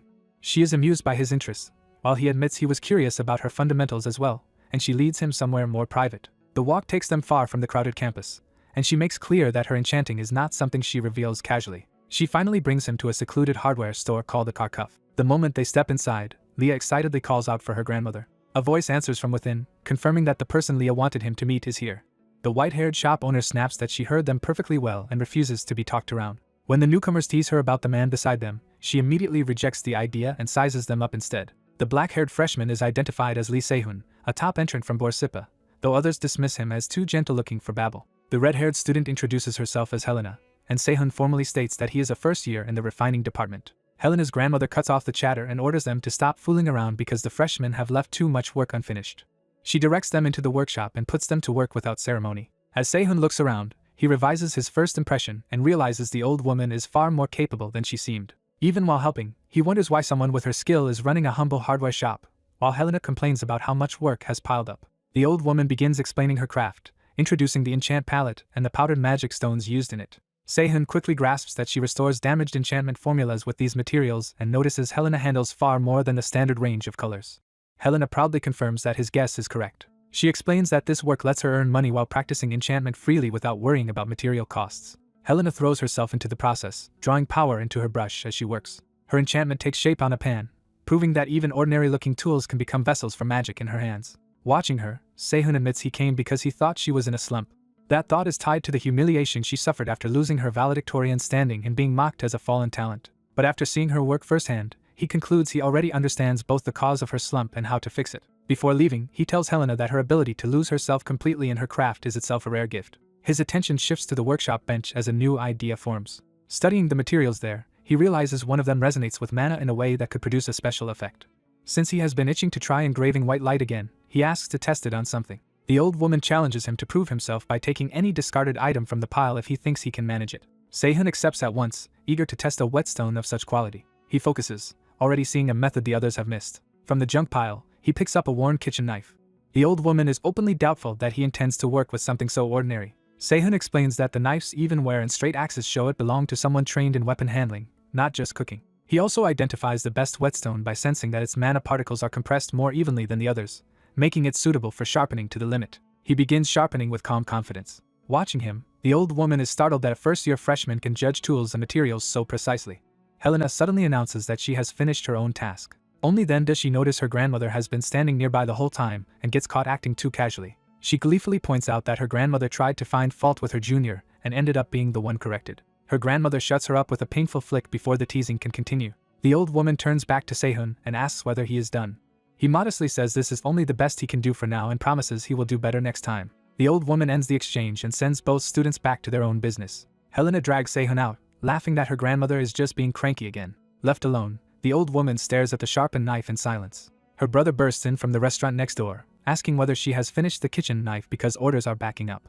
She tells him to stop shouting and answer the real question instead. Their usual argument resurfaces as he complains that a combat professor should quit wasting time on restaurant work, while she dismisses his nagging as meddling with her hobby. He grabs the knife, expecting the same rough work as always. The moment he tests it, he realizes something is different. He assumes his sister must have sharpened it while drunk again, but she denies it and lets him know someone else did the job.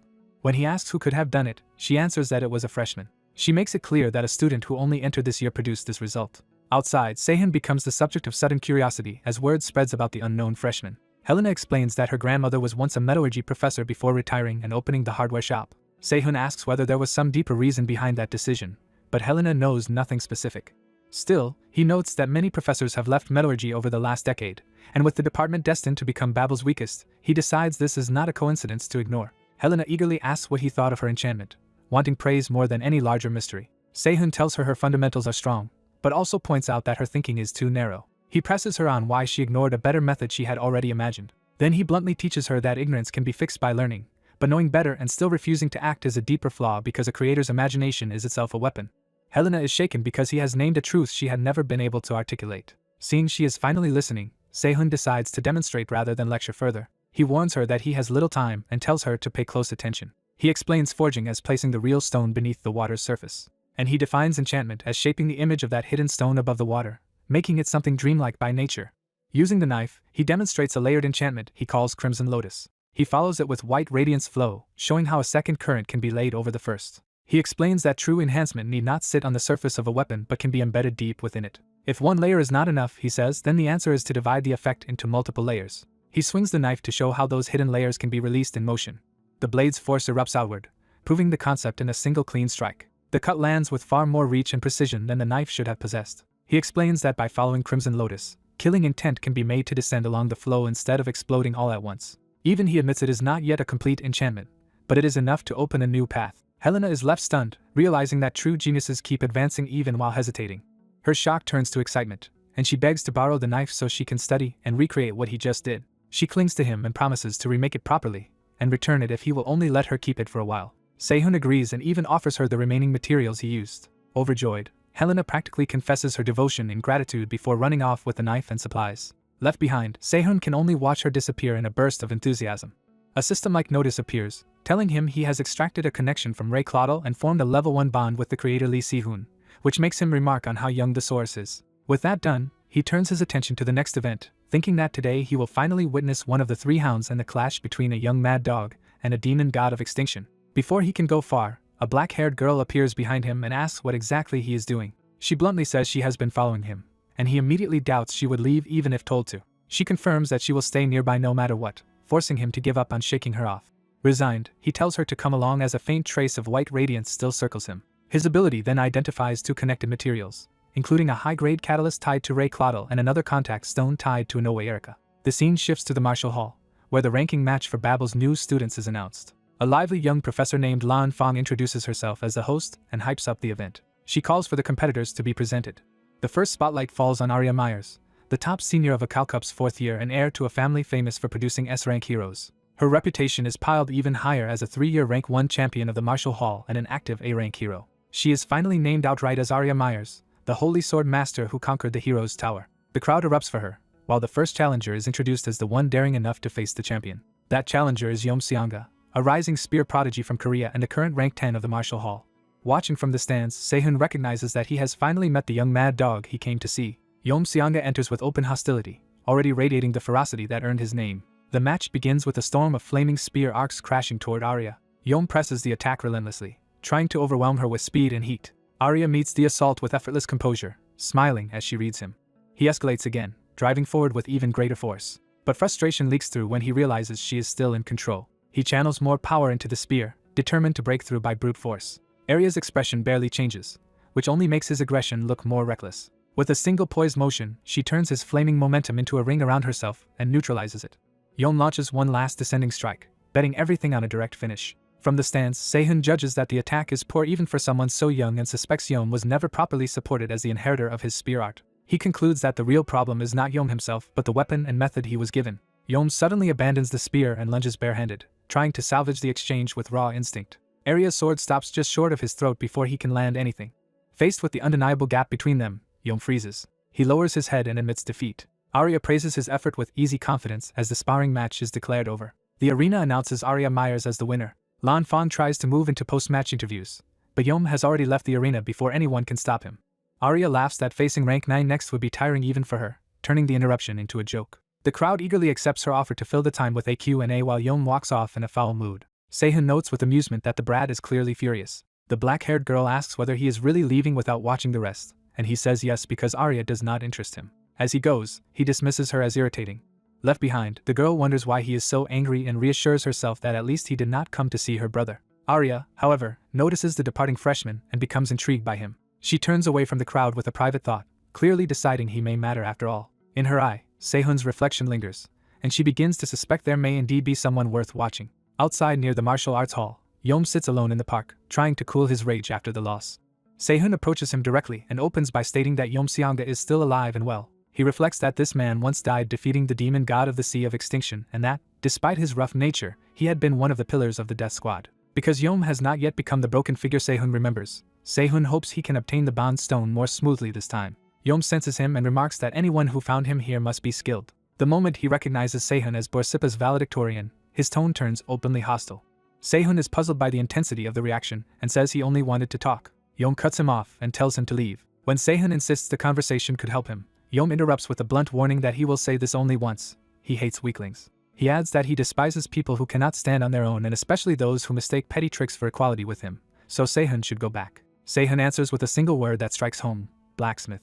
He realizes that compared to the violent Yom he once knew, this version is actually holding back, but also that words alone will not reach him. So Sehun quietly prepares mana in his hand, deciding to force the issue. Yom turns back, sensing that the freshman has no intention of retreating. Sehun tells him he only needs to hear one thing. Then he declares that the history of the Flame Wheel Ember Spear will end because of Yom. That accusation enrages Yom, and he charges without hesitation. A hidden observer moves at the same instant, ready to intervene if needed. Before the blow can land, Sehun catches the incoming fist head-on instead of dodging. His bond imprint, Gluttony Iron, activates and tears apart the ember power woven into Yom's strike. Yom is stunned that his man-infused punch was not blocked but dismantled. Seeing Sehun standing unharmed, he is forced to admit the freshman has earned the right to speak. Yet he also realizes the ember trajectory of his spear art still remains in Sehun's grasp, and that this is the true core of the Flame Wheel Ember Spear. Sehun immediately turns that stolen ember back on him and declares that the line ends here. The redirected power erupts and blasts Yom away with his own technique. Smoke and heat swallow the scene as the impact settles. Sehun stands in the aftermath, calm and barely winded. Yom stares at his own ember now responding in Sehun's hand and realizes the impossible has happened. The truth hits him at once. Sehun did not merely block the technique, he dismantled it and stole it. A final streak of ember cuts past as Sehun watches the result with quiet satisfaction. Yom can only grind out a furious thought, recognizing Sehun as a dangerous bastard. As his temper nears the breaking point, the young man braces himself to lash out. He reflects that the Flame Flower Gate massacre likely came from the same violent streak in his nature. That thought hardens into action as he moves to strike. He throws a punch while realizing the boost from Gluttony Iron is fading and his body is already at its limit. Even exhausted, he commits to the blow before his enhancement fully runs out. The impact erupts with enough force to shake the area. He catches the other student's hand in the aftermath, stopping the clash from escalating further. The blonde student recognizes him as Jake Myers and is startled that he stepped in. Jake abruptly asks whether the senior knows the valedictorian of the Borsippa department, and gets a hesitant yes. Satisfied, the senior falls silent and decides what to do next. He dismisses them with a curt order, and Jake hurriedly drags Sehun away before anything stranger happens. As they retreat, Jake cuts off Sehun's attempt to speak and urges him to leave quietly. Left alone, the senior regrets losing control, throwing the punch, and risking trouble for both his master and the Flame Wheel Ember Spear. His shame lingers as he replays the mistake. Once they are away, Jake scolds Lee Sehun for provoking a senior strong enough to kill him if the fight had continued. Sehun brushes it off and claims he had only been bluffing. At the same time, a system message confirms he has formed a bond with Yom Songha, and he immediately starts thinking about how to exploit it. He decides that the real Yom Songha is far softer than the Mad Dog reputation suggests, which means the bond may be easier to deepen than expected. He also judges Jake useful and starts sounding him out while they walk. Jake laughs off his bruised hand and insists he is fine. Sehun notes the claim but shifts to the question that actually matters to him. He asks what Jake said about his sister at the arena, and Jake confirms he means Arya Myers. Jake admits he only called her arrogant, then panics when he realizes that comment must have reached her. He concludes that Arya has taken an interest in Sehun. Jake is amazed Sehun overheard that in the crowd, then nervously explains that his sister is an A-rank hero and not someone to attract lightly. Sehun welcomes the attention because Yom Songha's greatest obsession is surpassing Arya, so drawing her interest should naturally make him more important to Songha. Jake tries to warn him that Arya is dangerous in ways he does not understand. Sehun bluntly guesses that she is petty and insidious, leaving Jake too flustered to deny it cleanly. Jake awkwardly backpedals while Sehun watches him with amusement. Sehun presses further and asks why Jake hates his sister so much. That question brings up Arya's true identity as the Sword Saint. He recalls that even her famous sword once failed to impress her. The memory expands into the legend that the sword saint vanished and returned transformed after forging a blade from the remains of a demon god. Remembering that story, Sehun concludes that Arya is trouble incarnate. With that thought, he parts ways and leaves Jake behind. Jake is left staring after him, confused by the abrupt exit. A message on his phone suddenly gives him the answer. Arya tells Jake that Sehun seems interesting and orders him to keep reporting everything, effectively turning him into a go-between. Jake is horrified to realize he has been trapped between the two of them. Arya doubles down by mockingly asking her brother for that favor herself. Jake is left alone on the street, burdened with his sister's demand. The next morning at Babel Academy, Sehun wonders if he pushed Yeom Sung-ha too far while waiting for class to begin. Before he can dwell on it, a flamboyant substitute professor bursts in and seizes everyone's attention. The man introduces himself as Reese Dova and announces that he will handle their major classes for 2 weeks, starting with attribute refining. The students immediately recognize him as the notoriously unhinged professor and brace for trouble. Reese says he has brought back the results of last week's refining assignment along with each student's first semester budget, then begins calling them forward one by one. After working through the class, he saves one name for last. When he calls Lee Sehun, the room expects him to receive an enormous budget. Instead, Reese announces that Sehun's budget has not been released at all. He explains that Sehun's submission was so complete it has been entered into the second-year public auction instead. The budget will be determined by the winning bid there, making Sehun's case exceptional enough to seem like special handling. Sehun suspects Vice Dean Michael is behind it, but accepts the explanation because no one above has objected. Class finally begins with a lesson on residual mana. Reese brings in a volunteer assistant, and the room is stunned to see Yeom Sung-ha himself. Sehun immediately focuses on the senior's presence far more than on the lecture. Reese cuts off the distraction and moves straight into the fundamentals. He explains that armaments are built around 2 broad forms of residual mana. One must be externally charged, while the other can sustain itself by generating or absorbing mana, though that independent type is far harder to make. Because mana cores vary with materials, methods, and the creator's own mana, there is no single standard way to build them. For that reason, the class will start with the simpler charging type, and Reese turns the demonstration over to his assistant. Yeom Sung-ha calmly gathers fire mana in his hand. Reese explains that fire mana is especially unstable as residual mana, so controlling it at all is proof of excellent retention. He presents Sung-ha's Flame Will Ember Spear as the model example of that control. The students are awed that he can handle fire mana so precisely when most of them struggle with far less. Reese decides to exploit having such a gifted assistant, and turns the demonstration into their next assignment. The class is ordered to create any charging type armament they want, as long as it uses fire attribute residual mana and follows the Flame Wheel theme. He then sends everyone to the refining room and reminds them to change clothes first. The students instantly realize this is their best chance to approach Yeom Sung-ha. One eager student rushes forward, thrilled by the chance to speak with him directly. Sung-ha shuts him down before he can even introduce himself, and tells him to disappear. The rejection is so brutal it crushes the mood of everyone watching. Sung-ha remains outwardly cold and unreadable. As Sehun heads out, Sung-ha stops him by name. He immediately demands to know what Sehun really knows about him. Sehun answers by revealing knowledge of the Flame Wheel Ember Spear's ranking system and the fact that the current sect leader once reached 8 wheels. He goes further and states that Sung-ha should be capable of sustaining 6 wheels, not merely the 3 he just displayed. That claim makes Sung-ha chase after him instead of letting him leave. He is shaken when Sehun bluntly says he once reached the 7th wheel. Sehun even knows that Sung-ha later lost the ability to maintain it, a secret Sung-ha has not shared even with his sect leader. Sehun claims he noticed because he has an unusual sensitivity to fire, and Sung-ha's flames felt wrong to him. He diagnoses the problem as Sung-ha's inability to properly detonate and release the remaining power in his flames. Sung-ha, now fully invested, asks whether Sehun knows the cause. Sehun admits he has a theory, but he refuses to explain it for free, forcing Sung-ha to recognize that this is a negotiation. Sung-ha swallows his pride and tells him to name his terms. Sehun first demands proper payment for all advice and help he provides. Second, he insists that Sung-ha consult him whenever a difficult decision arises. He gives Sung-ha until they reach the refining room to decide whether to accept. By the time they arrive, Sung-ha agrees. Sehun accepts the deal only if Sung-ha proves he is serious. That afternoon in the smithing workshop, Sehun begins working while the other students whisper about his methods. They are baffled that he is crafting without even sketching a blueprint, or pausing for verification. He confidently selects fire ore and dark ore in a 7:3 ratio. Watching from nearby, Sung-ha is confused that the valedictorian seems to be wasting the materials. Sehun explains that the key moment is when heat makes the attribute mana start leaking out. He prepares his hand for a delicate intervention. Then he directly manipulates the leaking energy instead of letting it disperse. He names the technique thermal substitution, controlling flame and mana together so the attribute is retained, and Reese immediately realizes Sehun's auction-worthy submission was no fluke. Sehun notes to himself that what looks ordinary to others should appear very different to Yeom Sung-ha. He tells Sung-ha to watch carefully. He begins the crucial shaping step. Sehun explains that the fire mana pushing outward must be placed inside while the dark mana pulling inward must wrap around it, so the opposing forces balance into a perfect circle. Sung-ha initially thinks that is all there is to it. But he immediately realizes the method relies on the very second mana attribute he has been taught to treat as a hindrance to the Flame Wheel Ember Spear. He admits that using it this way caused his mastery to collapse from the 7th wheel to the 5th.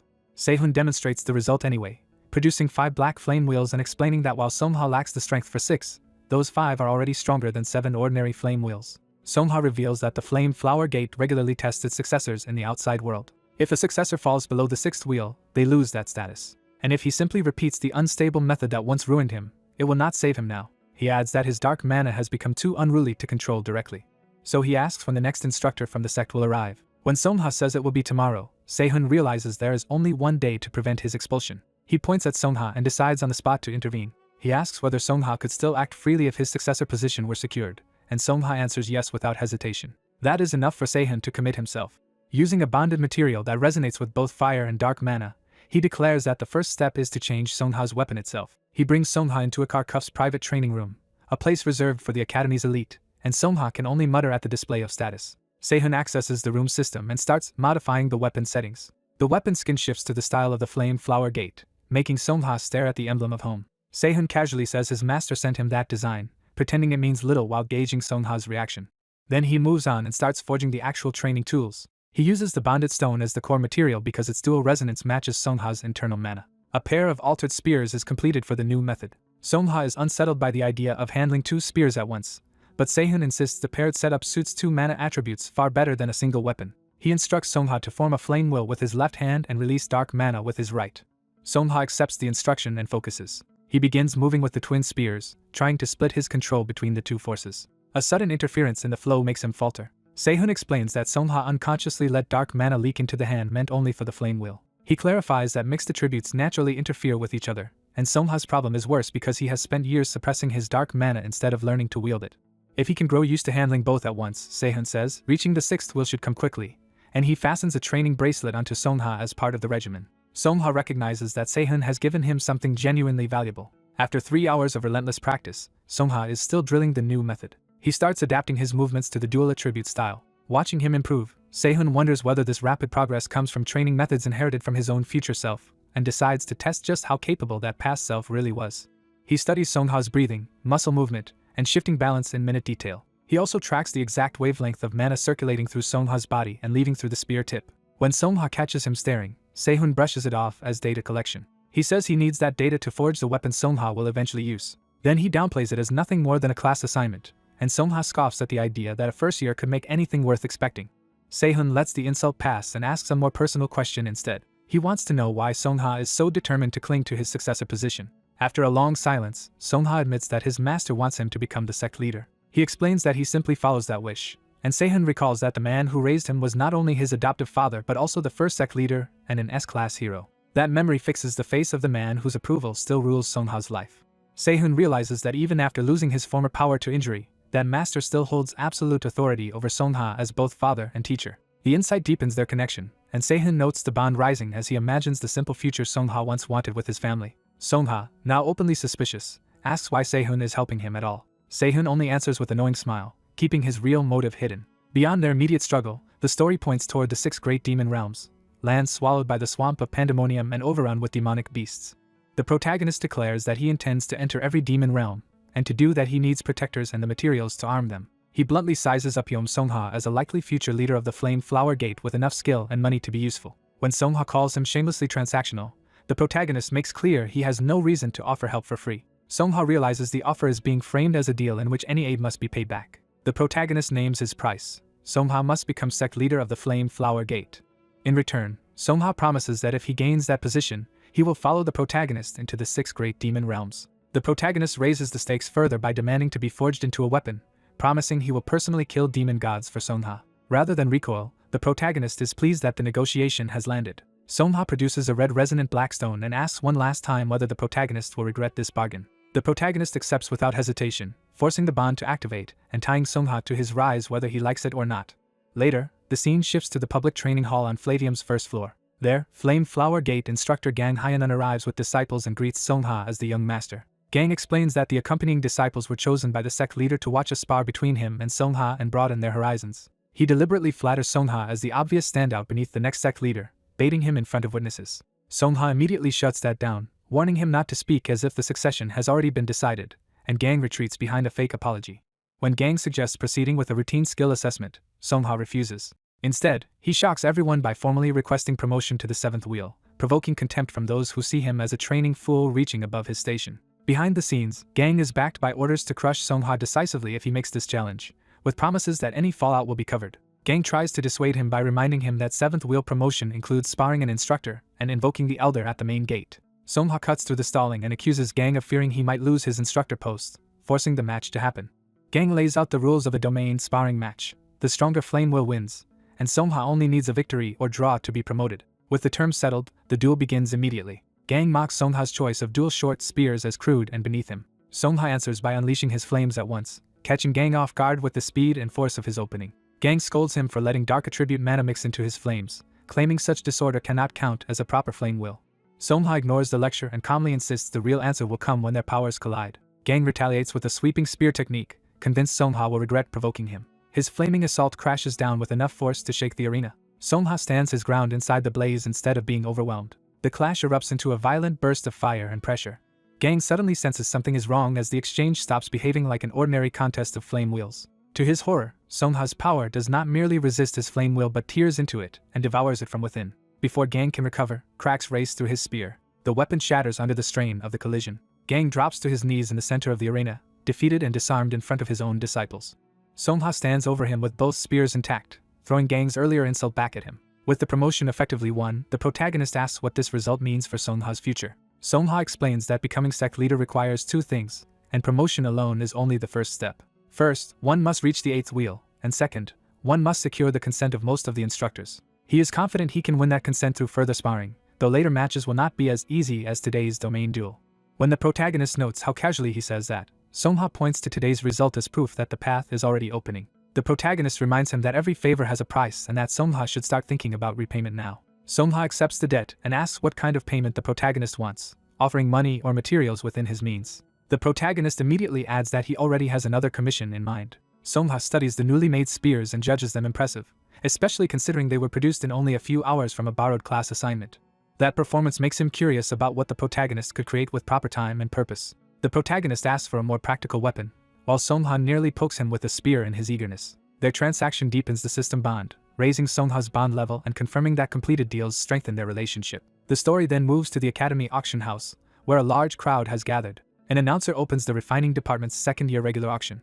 The protagonist notices the turnout is unusually large and realizes his status as department valedictorian has drawn attention. He also recognizes that being watched so publicly makes it harder for his enemies to target him openly. As he watches, he wonders what scheme Michael has prepared to seize control of the refining department, while the auction introduces a special quality verification process for iron swords. The organizers reveal Seojumpo cloth, woven from the melted fur of an S-class white tiger, a material that is soft like fabric but resists slashing like metal. They explain that this cloth can expose blades that chase cutting power by sacrificing durability.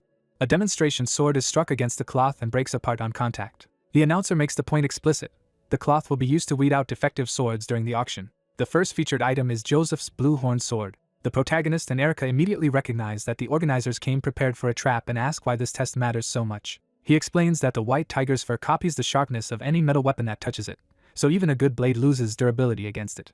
Erica realizes that this puts the white light longsword at a disadvantage, since blades optimized for cutting are usually fragile. The protagonist agrees and sees the setup for what it is, an attempt to embarrass both him and Professor Kim In-cheol by making his sword fail publicly. He remains calm, convinced that only a poorly made sword would be ruined by this test, while another item sells in the background. At last the auction reaches sword number 36, Lee Se-hun's white light longsword, and its quality verification begins. The sword flashes with white power as it meets the test.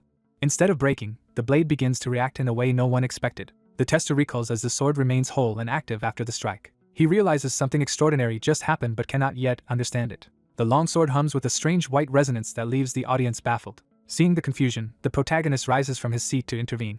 He asks for a moment to explain, and the hall is stunned to see Lee Se-hun himself step onto the stage. He begins by saying that a blade relying only on a keen edge should indeed shatter against this kind of cloth under normal circumstances. Then he reveals the hidden principle of his weapon. The white radiance longsword draws mana from the air and condenses it into a razor-thin secondary edge. The crowd struggles to believe him because most of them cannot sense any mana at all from the blade. He tells them that is normal, because the effect is too subtle for most people to perceive directly. Though the mana density is too low to count as a true sword chi, He explains that it is still far sharper than ordinary light, which is why he calls it a keen edge. Erica connects the earlier resonance to this hidden edge and realizes that was the source of the strange reaction. The protagonist confirms it and explains that when two identical keen edges meet, they resonate instead of canceling out. Using that resonance, he performs a new trick and identifies Erica's social connection stone as the right material to tune chaotic mana arrays. He activates Erica's affinity inscription through the sword, using it as a tool to stabilize and reorganize the blade's internal mana. As the inscription takes hold, the chaotic mana inside the weapon begins to settle into order. He decides all that remains is to give the stabilized mana a single, clean route to follow. He presses the blade into the cloth again, guiding the reorganized power through it. This time the sword slices cleanly through the supposedly punishing material in a brilliant arc. The system recognizes the transformation and upgrades the White Radiance longsword from high rank to rare, granting it a new enhancement skill. The protagonist reflects that an ordinary whetstone could never have set the edge properly, and that this breakthrough officially pushed the weapon into a new tier. He immediately asks the auction staff to adjust the starting price to match the sword's new value. The bid is raised from 1 million to 5 million won, and the audience is reminded that this is now a rare rank weapon forged by the Academy's most talked about student. Its status as a rare masterpiece draws instant attention from serious buyers. Bidding explodes as collectors and researchers compete, driving the price from 10 million to 100 million in moments. Michael, desperate not to lose face, jumps in with a bid of 200 million won. Erica calmly answers with 210 million, forcing him to keep chasing her. The auctioneer fans the rivalry, urging the bidders not to leave empty-handed. The duel of wallets escalates again, and the protagonist is left staring at how casually the elite throw around sums beyond his imagination. Then a new bidder enters with an overwhelming offer of 600 million won. Even Michael is shaken by how absurdly high that number is, while a woman behind him makes clear he is expected to secure Lee Se-hoon's work at any cost. The true heavyweight reveals herself, and both Michael and Erica realize a far bigger player has entered the contest. Michael can only despair, knowing his sister will blame him for being outclassed so completely. The auction staff can barely process what is happening to the White Radiance longsword. With no higher bid, the sword is sold for 600 million won. Professor Kim In-cheol is left silently stunned by the scale of the result. The protagonist can only call the outcome unbelievable. When he checks his phone, the transfer confirms that the money has truly arrived. The buyer soon appears in person, and he confirms to the red-haired woman that the full payment was received. She asks how he plans to use the White Radiance longsword, and he says he intends to take it into a danger zone when he has time. She objects that such a valuable weapon should not be wasted on ordinary training. Instead, she proposes that he test it at Mount Yunwal, a candidate site for the first year's initial subjugation drill. He agrees that a scouting trip there would be useful, though she hesitates because her current position makes joining him difficult. She worries that openly accompanying him could be politically awkward. To solve that, he offers to craft any armament she wants in exchange, effectively buying her cooperation and time. He accepts the arrangement at once, though privately he treats the scouting trip as a convenient excuse for another goal. That hidden goal is tied to Jürgen Kruger, the world-dominating necromancer known as the Climber. The protagonist recalls that one of Kruger's lost artifacts vanished during the Pandemonium ambush. He knows that artifact is hidden deep within Mount Yunwal. Elsewhere, Michael reports this failure to a woman seated above him in authority. Arya coolly states the obvious. He failed to bring her the sword. Michael apologizes, but she dismisses regret and demands that he focus on the next move. She reminds him that he shares a class with Lee Se-hoon and orders him to exploit that opening. If he handles this properly, she may speak to their father again about the succession ceremony. She warns that if he does nothing, he will soon lose his top standing anyway. Michael realizes she has already seen through his precarious position. Though their father forbade certain actions until graduation, Arya makes clear she understands the pressure he is under. Michael vows that by any means necessary he will bring her Lee Se-hoon's sword. Arya mocks his lack of manners even while accepting his submission. She gives the order plainly, bring the sword to her. And she makes clear that she expects him to succeed no matter the cost. Afterward, the protagonist vents that Lee Se-hoon is a terrible person to deal with, while Arya watches him leave from a distance. Yet beneath her irritation, Arya admits to herself that there is something about him she finds strangely aggravating and compelling. Back in class, the protagonist presents the completed commission to Songha and his instructor. The finished pair consists of Crimson 1 Spear, which stores fire mana and boosts flame wheel efficiency, and Black 10 Spear, which stores dark mana and stabilizes the flame wheel. The instructor is impressed by the craftsmanship before even considering the function. What truly amazes him is the internal design. The flame wheel and auxiliary formulas are built to repel attribute mana when the user operates them incorrectly, effectively warning the wielder. He judges the pair so valuable that they can serve as both training tools and instructional texts. On that basis, he awards the protagonist a perfect score and exempts him from further attendance. Other students grumble that someone at his level might as well graduate immediately, and resent being stuck in the same class as him. As the protagonist prepares to leave, the instructor tells him to take the spears and sell them later if he wants. Walking away with the weapons, he remembers that today he still has Ma Guangsu's class. When he arrives, he finds Michael already there, practicing alone and clearly waiting for him. Michael awkwardly asks whether the protagonist also has class now, pretending he merely came early to train. The protagonist offers to leave the room to him, but Michael hurriedly stops him.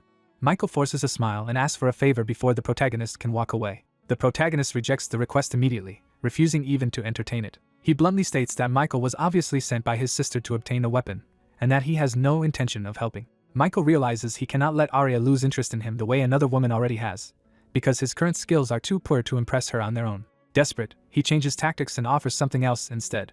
He reveals a hero-grade weapon, the Hammer of Black Flames, a refining dragonite hammer coated in both fire and dark mana and suited for attribute training. The protagonist admits it is a solid item with plenty of room to improve, which means it has real value to him. Michael immediately proposes a wager, one more spar, with the hammer as his stake, and if the protagonist loses he must forge a weapon for Arya. The protagonist pauses, clearly weighing the offer rather than dismissing it outright. Then he smiles and agrees to the gamble on one additional condition. Lee Se-hun provokes Jake Myers into a duel by betting that if he wins, Jake has to stop bringing up his sister for a month and make sure she knows it. Jake reluctantly accepts, while Se-hun reminds himself that he lost their last exchange by letting an unexpected counterattack slip through. Jake decides he will not hold back this time and plans to unleash his full power from the opening move. As Jake compresses a startling amount of mana with a clenched fist, onlookers realize he had always been strong enough to interfere with top fighters before. Se-hun calmly crushes a stone-like bond in his hand to switch preparations. He deactivates Erika's social link stone, activates Ryu Eunha's gluttony iron, and uses the former effect to tune his body's mana into its best state. With his grip set, Se-hun readies both spears for a serious fight. Jake notices that Se-hun handles a short spear naturally, suggesting real familiarity rather than improvisation. That makes Jake wonder whether Se-hun's blacksmith background also means he can wield many kinds of weapons. Even so, Jake refuses to believe mere familiarity with a weapon will be enough to beat him. He launches in with overwhelming force to prove he is not someone Se-hun can simply overpower. Se-hun answers the charge by shaping his body and timing around Jake's movement instead of meeting it head-on. Jake becomes convinced the match is already his as he closes in with confidence. Se-hun abruptly changes the rhythm by igniting a fire-based technique. His twin spears carve a flaming wheel that forces Jake onto the defensive and breaks the momentum of the assault. Jake is caught off guard when the exchange turns against him. Se-hun reveals the technique as Flame Wheel Ember Spear, drawing on knowledge he learned before his regression. He recalls that Samjayan once told him many stories and initially shared techniques only to raise their bond level. Later, once Samjayan truly trusted him, they passed on secret methods they had never taught anyone else. Remembering how he was mocked as talentless back then, Se-hun decides that even an imperfect imitation of those teachings will do for now. He channels fire through the spear in a rough but usable copy of the original art. The flaming arcs keep Jake pinned down and dragged along Se-hun's pace. Jake realizes he has been controlled ever since he lost the flow of the fight. He also realizes Se-hun's current physical edge is coming from a temporary skill rather than his natural body. Jake decides his best chance is to stall until that skill wears off and then reverse the match. He immediately starts retreating and buying time instead of forcing another clash. Se-hun sees through the tactic at once and admits Jake's instincts are worthy of the Academy's top student. To stop the stalling, Se-hun triggers Explosive Ring by using mana stored in Yom Song-ha's Ink Spider Bracelet. Jake is horrified because Se-hun is mixing stored fire attribute mana into the fight in a way that looks dangerously reckless. With no choice, Jake hurriedly gathers mana between his palms to answer the threat. He compresses that mana into a blade-like form with his bare hands. Jake unveils Myers-style Formless Sword, a sword art executed without holding an actual weapon. He follows it with blue axis light thread, sending a cutting blue trajectory through the air. The strike tears upward and forces Se-hun to evade rather than continue pressing. Se-hun is impressed that Jake can use sword arts empty-handed and acknowledges the quality of the response. Jake decides admiration is over and escalates to a deadlier revision of Flame Wheel Ember Spear. He unleashes Eclipse Crescent because he cannot afford to lose, even if it means using a near-fatal move. The Red Crescent and Jake's blue sword art collide in a violent explosion of opposing mana. The impact floods the hall with blinding light and shockwaves. When the glare clears, Se-hun is still composed, his fist raised amid blue mana. Jake braces for the outcome, unsure whether he has survived the exchange cleanly. Se-hun's mana settles as the dust begins to clear around him. Se-hun admits defeat at the same moment the system announces that he has established a bond with Jake Myers. He questions whether the result should really count as a loss rather than a draw. Jake concedes it could be called a tie, but since he had to use a near-fatal technique, he feels the exchange was effectively his own loss.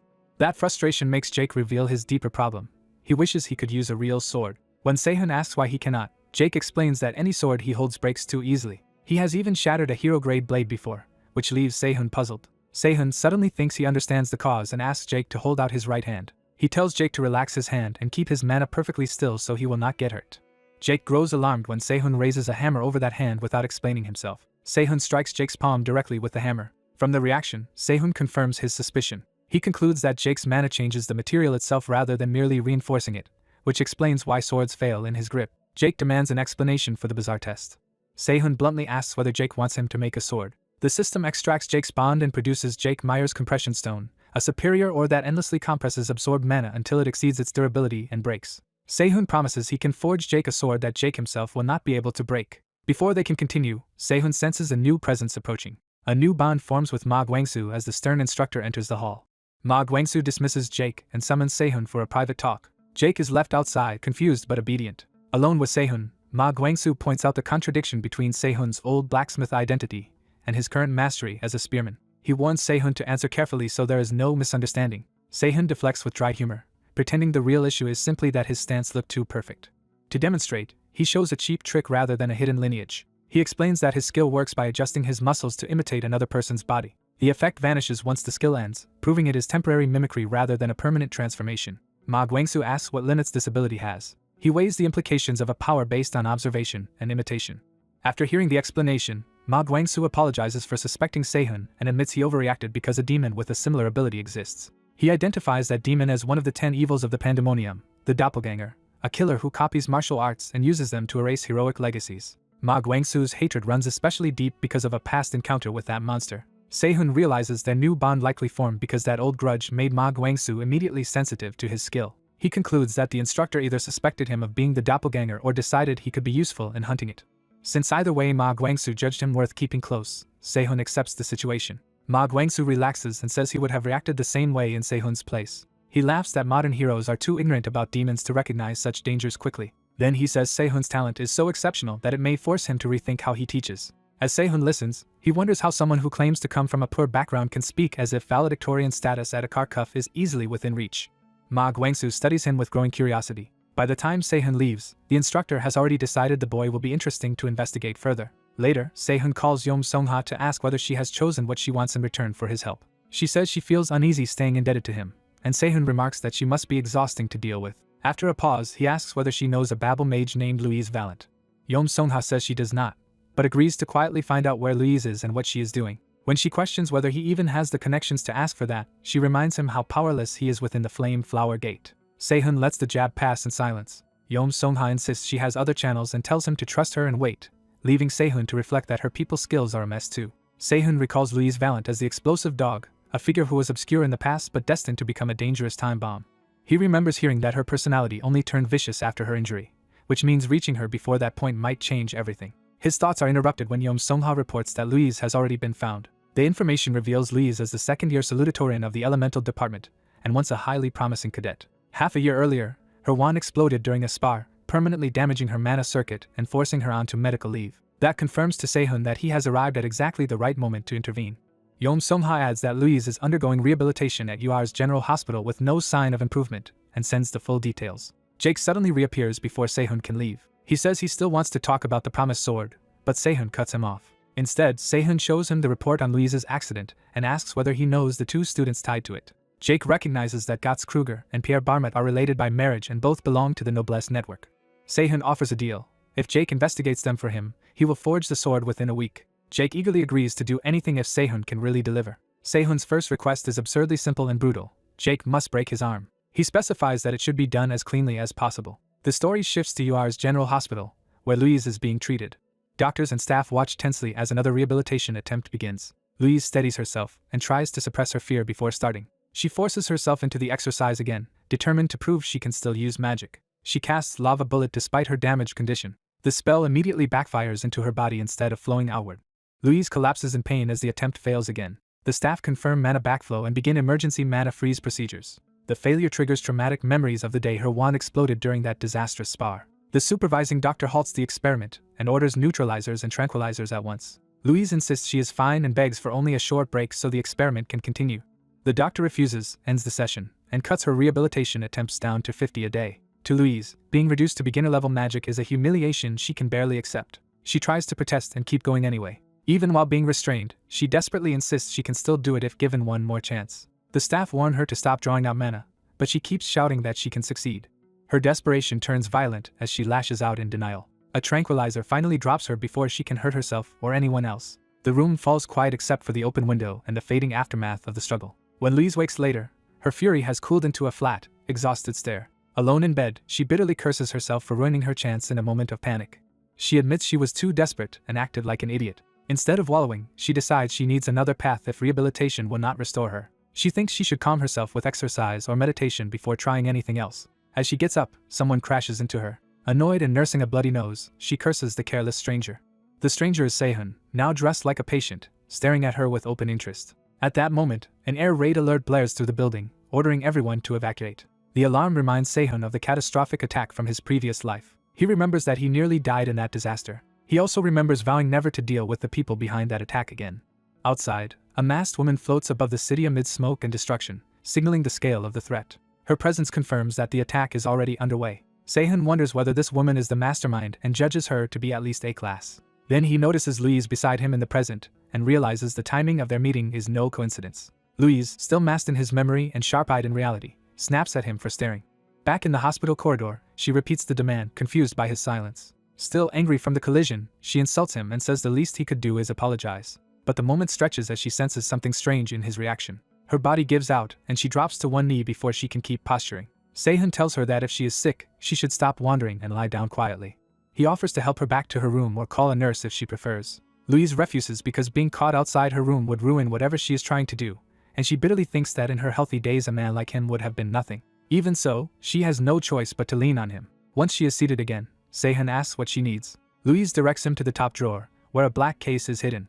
A guarded girl in a hospital bed reluctantly accepts a small black box from the injured young man who saved her. He insists he will leave once she recovers and tells her to use what he brought, while she pushes him away for prying into a stranger's business. She tries the inhaler anyway, hoping for relief. The young man suddenly realizes something is wrong. He stops her and bluntly warns that the device is harming her instead of treating her. When she dismisses him, he presses the point and identifies the inhaler itself as the problem. He reveals that the inhaler is worsening the damage in her throat. That diagnosis shocks her badly enough to break through her hostility. She demands he repeat himself, no longer able to ignore what he claims to know. He calmly confirms that he meant exactly what he said.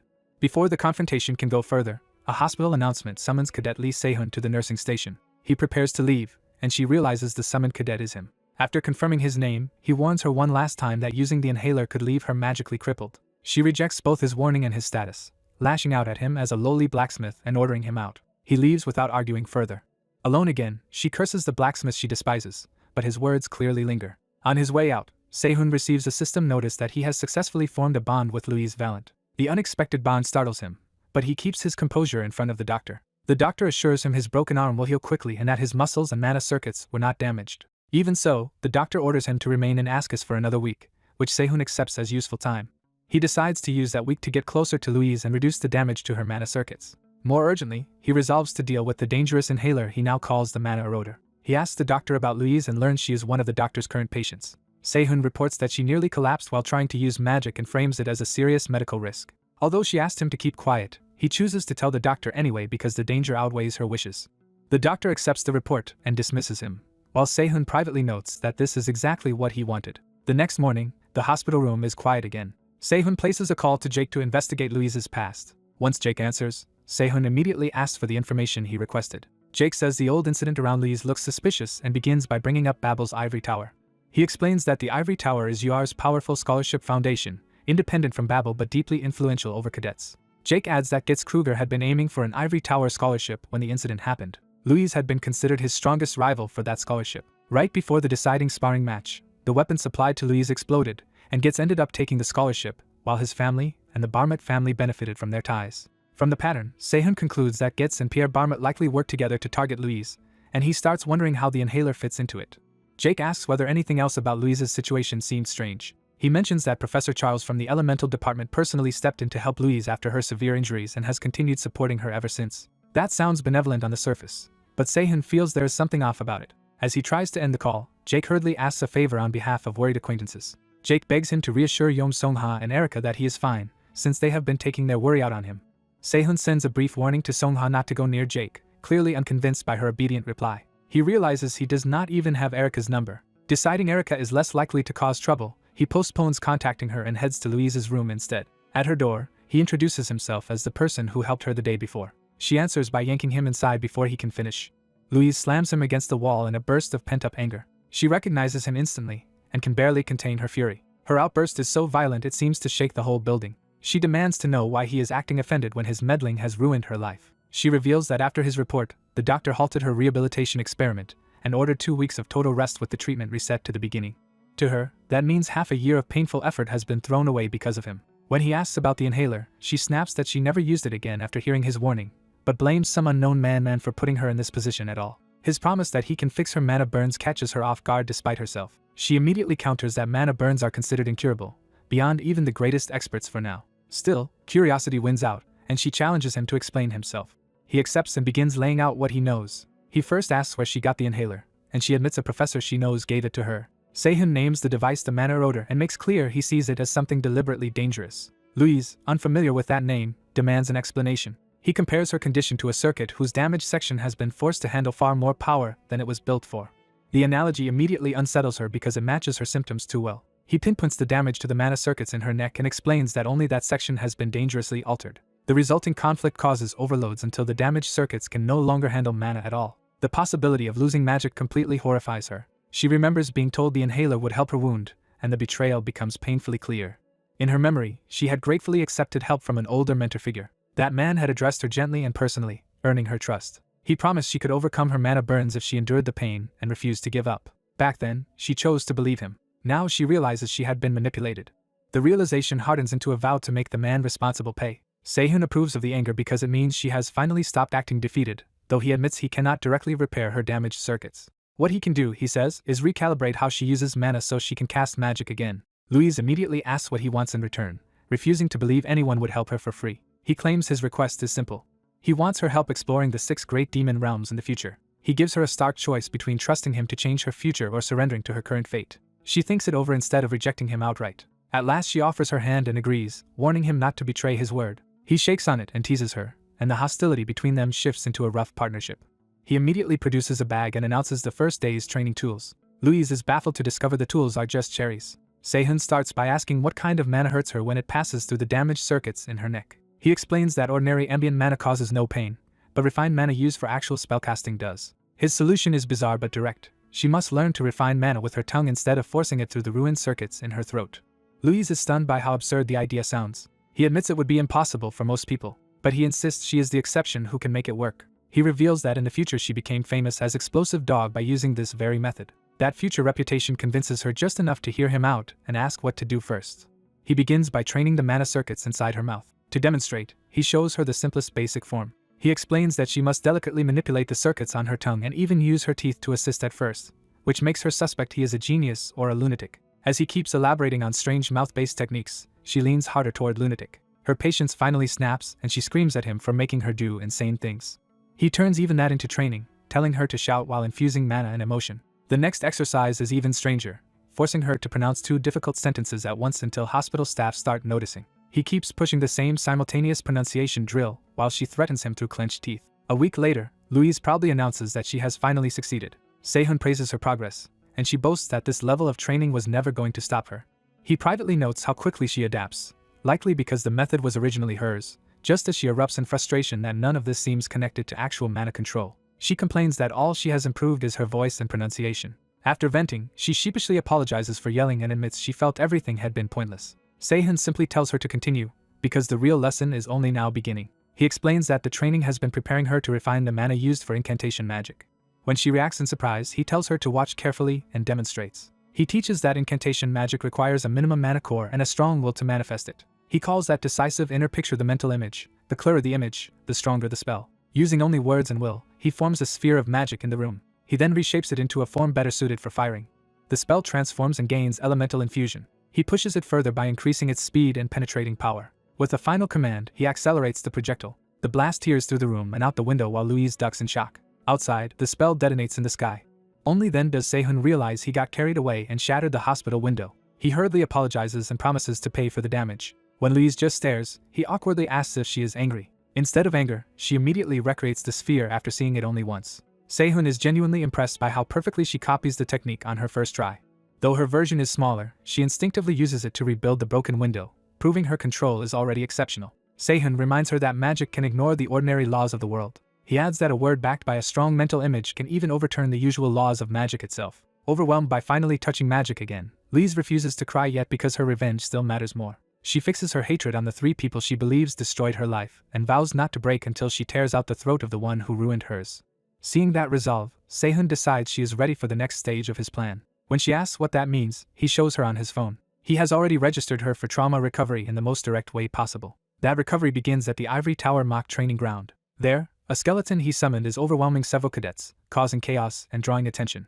The cadets cannot believe a mere skeleton is beating them so badly. Watching from above, Getz Kruger is unimpressed and dismissive of the freshmen. He complains that none of the new students are worth anything. Then he notices his phone vibrating with a new message. He orders the battered cadets and even the skeleton to clear out so he can focus on it. Another student asks what is happening as the scene empties. Getz receives word that a challenge has been posted on the tower bulletin board. He opens the post and is told the situation has become troublesome. The moment he sees who posted it, his temper explodes. The challenge identifies Louise Vallant and makes it unmistakably clear that she is addressing him personally and contemptuously. In the post, Louise declares that after long rehabilitation she can use magic again and now wants to settle the debt from 6 months ago by dueling Getz Kruger. She sets the duel for 1 week later at the martial arts hall and taunts him with false politeness about refusing if he is afraid. The insult lands exactly as intended, and Getz crushes his phone in rage. Humiliated, he swears that whatever her recovery, he will destroy her so thoroughly she will never stand again. Back at the hospital, Louise calls Sehun insane for provoking someone so dangerous. He shrugs it off, arguing that he did not send an outright death threat. She protests that challenging Getz to a duel makes no sense when her word magic is still only at a beginner level. Sehun tells her to stop panicking because he posted the challenge with a plan, not recklessness. He explains that word magic depends more on will and subconscious instinct than precise calculations, and that her real obstacle is the fear left by the incident that crippled her. So he tells Louise the duel is not just revenge but the trial she needs to overcome her trauma, and asks her to endure a little longer. While recovering, Louise worries that losing again will only deepen the trauma she already carries. Lee Se-hoon immediately rejects that fear and refuses to let her surrender to it. He reassures her that she will not lose to her rival, and as Louise accepts him, a bond forms between them. Louise reveals she has already prepared a supreme-grade waterstone that can greatly specialize mana in his equipment. The quality of the material leaves her briefly stunned. After steadying herself, she asks what kind of training comes next. Se-hoon answers that the next step is not practice, but a test. He makes the answer deliberately dramatic, heightening her confusion. Then he clarifies that the test will be an oral exam, which catches her completely off guard. As the absurdity sinks in, Se-hoon starts connecting Louise's accident to something much larger. He points out how suspicious it is that a sponsored weapon exploded right before the scholarship exam. He argues that the Barmits and their partners, the Krugers, likely conspired because Louise would have won the scholarship otherwise. From elsewhere, someone hearing this line of thought dismisses the culprits as pathetic. Pierre Barmit is harshly scolded by his older brother for failing to deal with Louise quietly and turning it into a scandal. Pierre can only apologize and admit he has caused trouble for the family. His brother orders him to clean up the mess himself and warns that involving the family further will only worsen their position. Left alone, Pierre bitterly realizes his brothers would gladly let him fall if it meant dividing the family empire without him. Furious and cornered, Pierre is interrupted by the arrival of Getz. Getz greets him with mocking familiarity, making it clear he has come to exploit Pierre's desperation. Pierre immediately suspects Getz might expose their role in the attempt to eliminate Louise months earlier. When Getz stays silent, Pierre lashes out and demands he stop toying with him. Getz reminds him that imprisoning and expelling Louise would have been enough, and that Pierre was the one who escalated the plan. Pierre accepts the blame, but Getz cuts off the apology and demands a real solution. He raises the stakes by warning Pierre that his own succession rights could disappear as well. Only after tightening that pressure does Getz reveal he already has a plan. His solution is not damage control, but a final move to erase the problem completely. Back in the hospital, Se-hoon studies Louise's bond stone and realizes it has changed from the form he remembers. As he channels mana through it, he concludes the material is finally adapting to him instead of resisting him. The stone even reshapes more naturally than expected, making him wonder if this was its true form all along. He becomes convinced he can forge a weapon for Louise that surpasses what he originally planned. When Louise approaches, he confirms this is the special material and tells her they can begin immediately. He instructs her to simply pour mana into the stone until its color stabilizes, with no refinement needed. Watching her handle it so easily, Se-hoon realizes the process is going even better than expected. He reflects that in his previous life he focused on fixing flaws, but now he can aim higher. With his body recovered and the materials ideal, he decides to design the weapon to draw out even more power. He begins by spreading mana through a projection alloy and shaping it into a thin, perfect square. At the same time, he flawlessly engraves a complex mana circuit, astonishing Louise with how naturally he handles it. Once the circuit is complete, he lifts his hand away without hesitation. Louise breaks his concentration by asking if he is finished, and he snaps back to the present. He tells her to carefully place the charged stone on top of the prepared plate. The moment she does, the stone resonates with the circuit and activates. A surge of blue mana erupts through the engraved pathways. Louise watches in awe as the process reveals a mana amplification effect. Se-hoon rapidly stacks multiple temporary properties into the weapon, taking advantage of a simpler method than full enchanting even though it normally fades quickly. He notes that a brine stone can preserve those imprinted properties and remove that weakness. As the forging reaches its peak, Louise realizes he has inscribed 73 separate word magic sigils. The sheer elegance of the result leaves her speechless. The man-infused plates then assemble themselves along the circuit to complete the weapon structure. The finished weapon, Vargar, is revealed as a rare, high-quality piece made specifically for Louise and empowered by 73 sigils. Louise eagerly asks to test it, and Sehun warns her to use the weakest magic possible because she will not be able to control it yet.